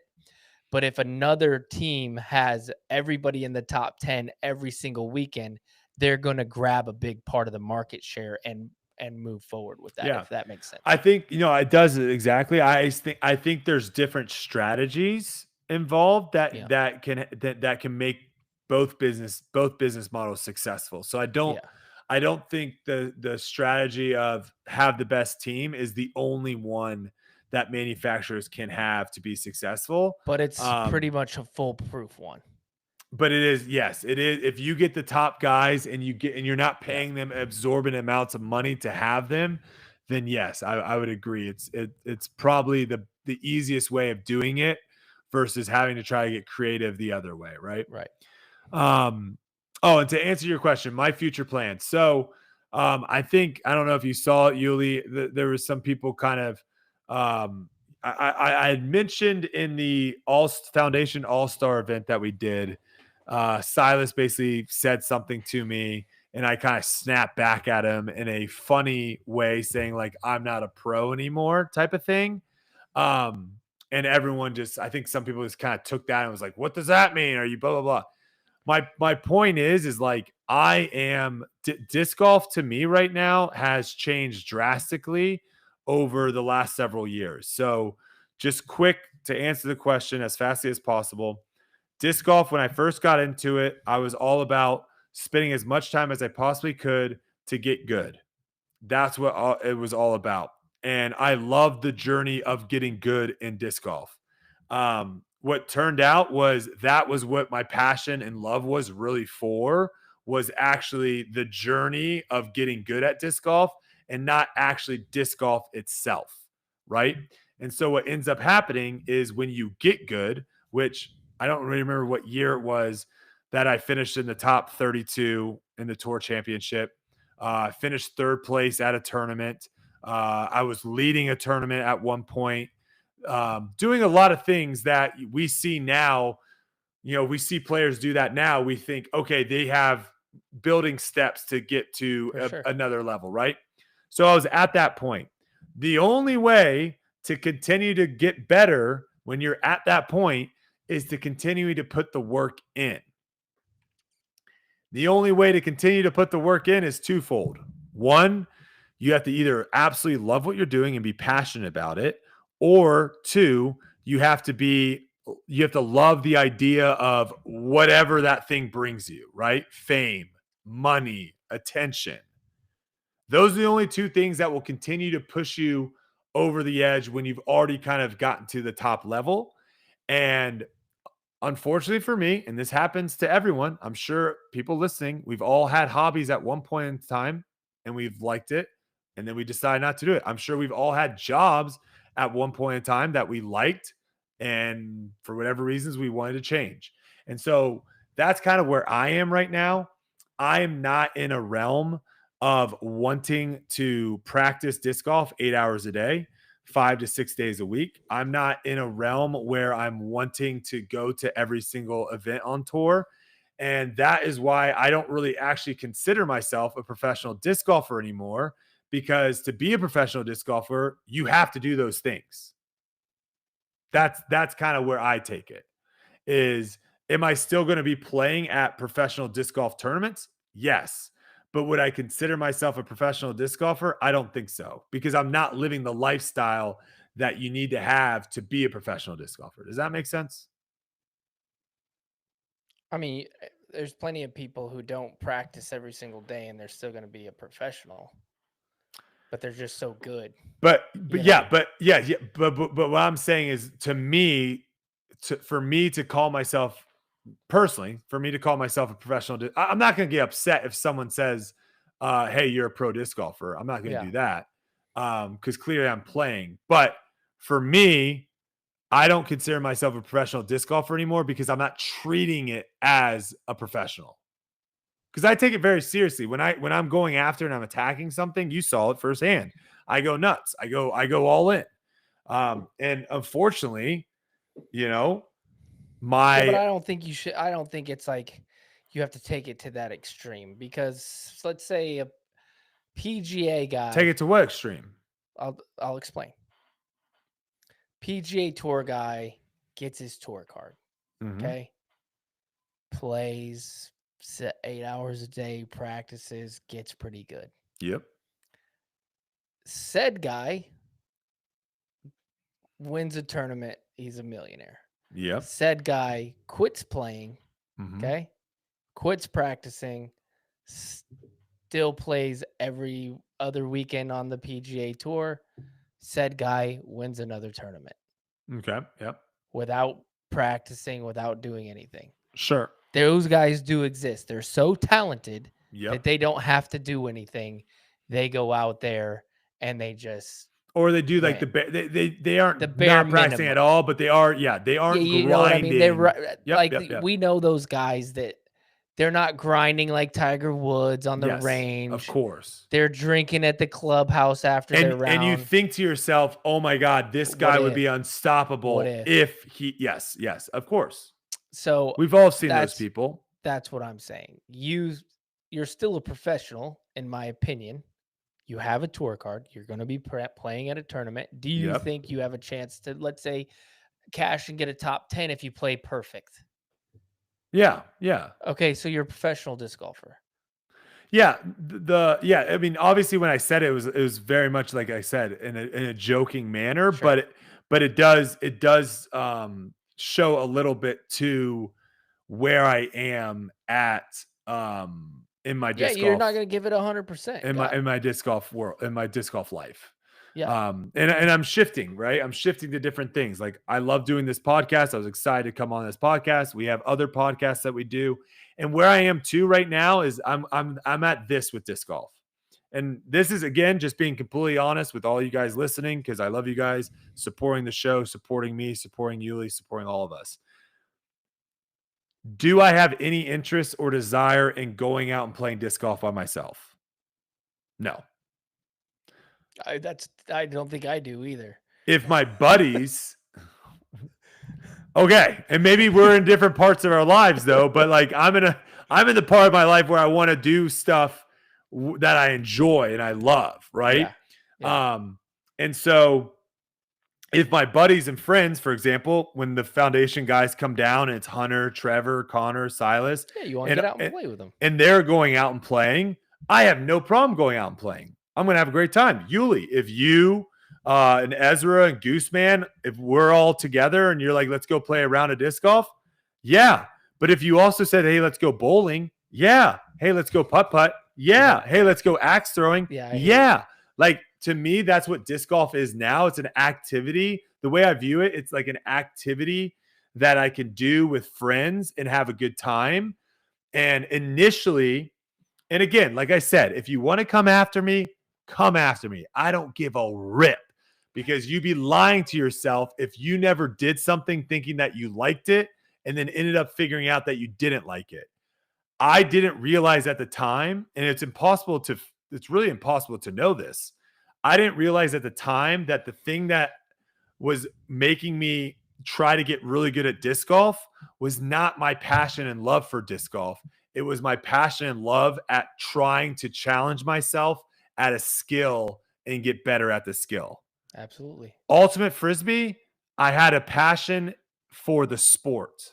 I love the sport. And the reason why I know that is because I did everything I possibly could. Even when I was at the highest of highs in Ultimate, I did everything I possibly could to continue to grow and get better at it, because I couldn't stop playing it. I loved it so much. And in disc golf, I don't have that. And it is what it is. If you guys want to get mad at me, get mad at me. But that's just where I am. I still love coming on here talking. I loved having Ezra on. I loved having Jeff on. I don't want the podcast to go anywhere. Obviously, I know some people might get upset and be like, why are you guys calling it Tour Life? Brody doesn't even tour. We're still talking about the tour. We're still talking about people that are on tour. So we're not changing the name. But that's just where I'm at, man. And it's I know it might suck for some people, but I've always been the first to say, do stuff that you're passionate about, do stuff that you love. And if you don't, and it's not like I didn't give it a try. I mean, all last year I didn't have fun at all last year. I did have fun trying my butt off the whole time. I did not enjoy last year at all. Like last year was me saying, you know what, let me give this another effort and just seeing. You gotta check. You gotta check and see. Correct. Okay, was it a burnout or am I just done? Yeah, let me just give it a full effort one more time. And you never know. Maybe the passion to get better will come back someday. Yeah, but I mean, I'm just kidding. I mean, it's the best way of viewing it is like a Rubik's Cube. That's the best way of viewing it to me. There are some people that learn how to do a Rubik's Cube, right? They spend hours and hours, days and days, weeks and weeks learning how to do a Rubik's Cube, right?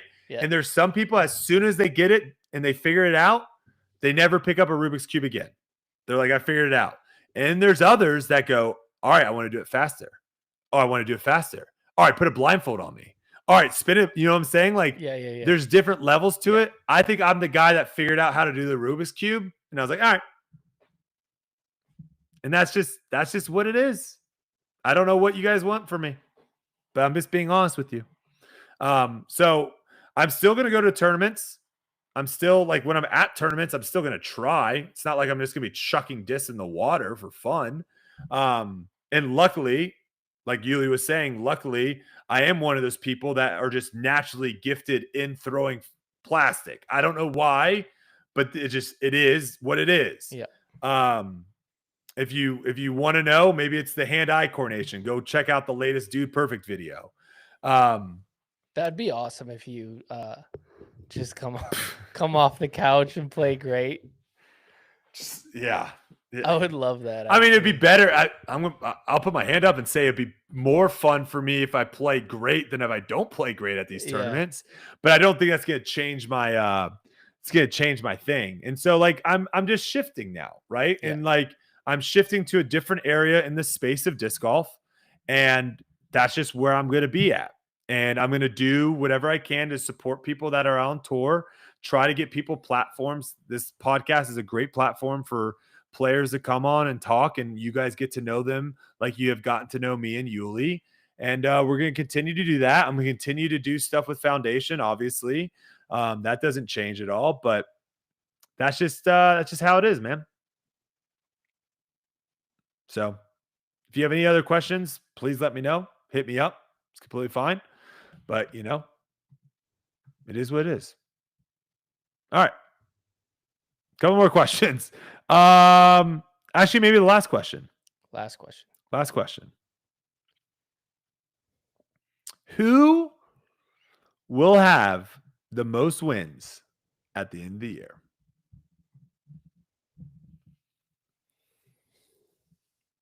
Gannon. Easiest answer of all time. I was trying. How do you not go? But you know what? Ezra's sneaky.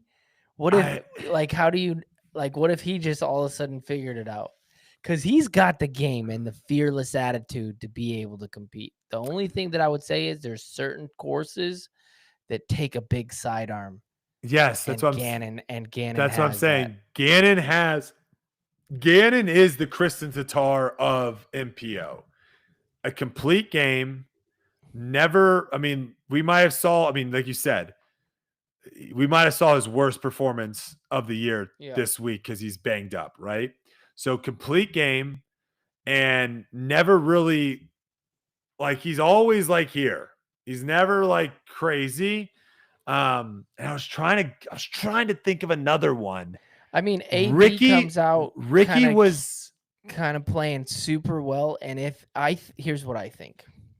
Last year he comes out, he wins, he gets the monkey off his back, he wins a few more, and then he slows down at the end of the year. I'm hoping this year the loss fuels him in to maybe having a later push and getting some big ones. Because when we talk about Anthony, the next big step for him is a major. He's done the thing. The next big step is a major. That's why I wouldn't pick him to win the most, because Gannon has the majors. He's done it all. Now it's just about, dominating. Winning more. Yeah. Winning more. That's it. And so when your goals shift like that, it's really rare to see somebody be like, oh, this is my first win. Now I'm going to win everything, and I'm the most winning player ever, like Scotty Scheffler did. He won his first, and then all of a sudden he was the best player. Yeah. So that's what I'll say about the matter. FPO, Ella and Kristen. Tie for most wins? Those are my two picks. Well, Kristen, obviously. Yeah, I'm going. Kristen. You got to throw another one. That's just boring. I'm only doing that because Ella won. I might go Dark Horse Silva over Ella. Really? Yeah. You don't think winning the first tournament of the year has not shown us signs of somebody playing great the whole year? AB, first one, wins 4 times. Who won FPO last year? I don't know, the world champion. Was Kristen there last year? Who won Worlds last year? Gary's in the chat. Gary, who won Worlds, or not Worlds? Sorry, who won Holland? Did Holland really win last year? No. Wasn't it Evelina? It was Evelina. And then she ended up winning Worlds. I don't know. Yeah. Yeah, it was Evelina. All right, we'll see. But hey, it was a great week. It's awesome to have live disc golf back into our lives. You guys did great, by the way, too. Shout out to you and Big Germ for Jomez. You always kill it. That was fun to watch. And I think we pretty much answered everyone's questions. You got something? I have a new sponsor, Vessi. and I wanted to give them a shout on the podcast because I Yeah. played my first tournament with them this week. They were awesome. I didn't slip ever. It was What are great. these shoes? Talk to me a little about these shoes. Here's the thing. In my career, I've looked for, well, early in my career, I wanted like really cool looking shoes that matched my outfit, you know. Mhm. That changed. I look for two things. I want a dark pair of shoes because guess what? It gets muddy and then your shoes look terrible. Yep. Facts. And I want waterproof. I'm not the type of guy who goes from one pair of shoes that aren't waterproof to waterproofs. Okay. I want the same pair of shoe always. These things like Gore-Tex get really hot. They do. They're also bulky. And they're yeah. These things are like soft. They're pretty light, waterproof through and through. They're easy to put on. They slide. How's the wear and tear? How's the wear and tear? I have the same one that I've had for 3.5 months. It's pretty good. I don't play that Price much, tag, but price tag, price tag. It's going to be a little bit cheaper than your super nice, Adidas or whatever. Okay. All right. Also, Decent price. if you want it to be even cheaper, you got a code or something? What do you got? You just go to the website, which is vessi.com/Yuli, and then you get 15% off. So you don't have to put the code in.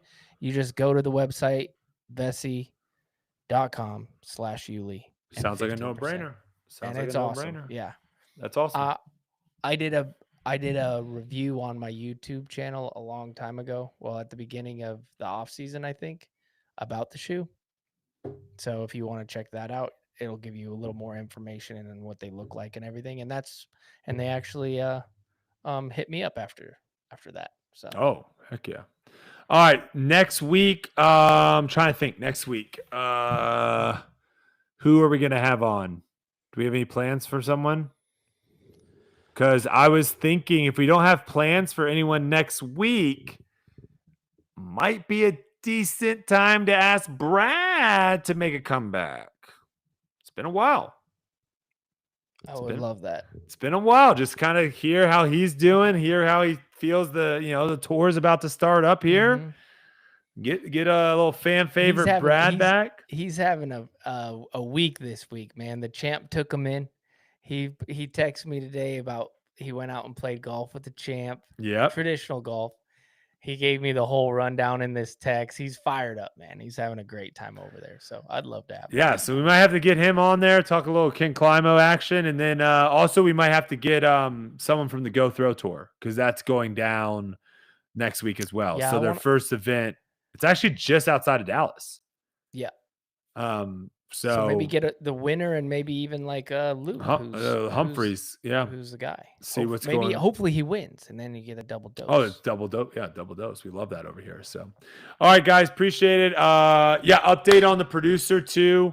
I now have about 75 or 80 emails I have to go through. Also, I had an in-person interview at the Disc Golf Expo too. So, that's pretty forth. I mean, hats off to that guy too for coming up. So basically what's going to happen, guys, is I'm going to go through and don't get upset if you don't get picked, but I'm going to go through and I'm going to kind of eliminate a lot of people. And then from the people that I don't eliminate, those are going to go to All Business Brad and Silas. They're going to look through and say who they think would make a good spot for it. And then from there, we're going to fire. We're going to hire. We're going to pick the guy, and then we're going to fire him. We're going to hire someone, and hopefully next week, if we can get this all going very quickly, next week, we can maybe have a little trial run. If not, then it'll be 2 weeks from now after your onboarding and everything like that with Silas. So should be close. So I know a lot of people are asking what the heck. Sorry, a lot of stuff kind of happened. Also, me throwing my back out. I literally was just this past weekend. Quit trying to make excuses, dude. I was horizontal. Like I'm after sitting in here for like a couple hours, I'm gonna have to get on the treadmill and walk a little bit because after sitting for a little bit, my back is it gets so freaking tight. It's really, really bad. So, Tour Life producer rose ceremony. That would be something.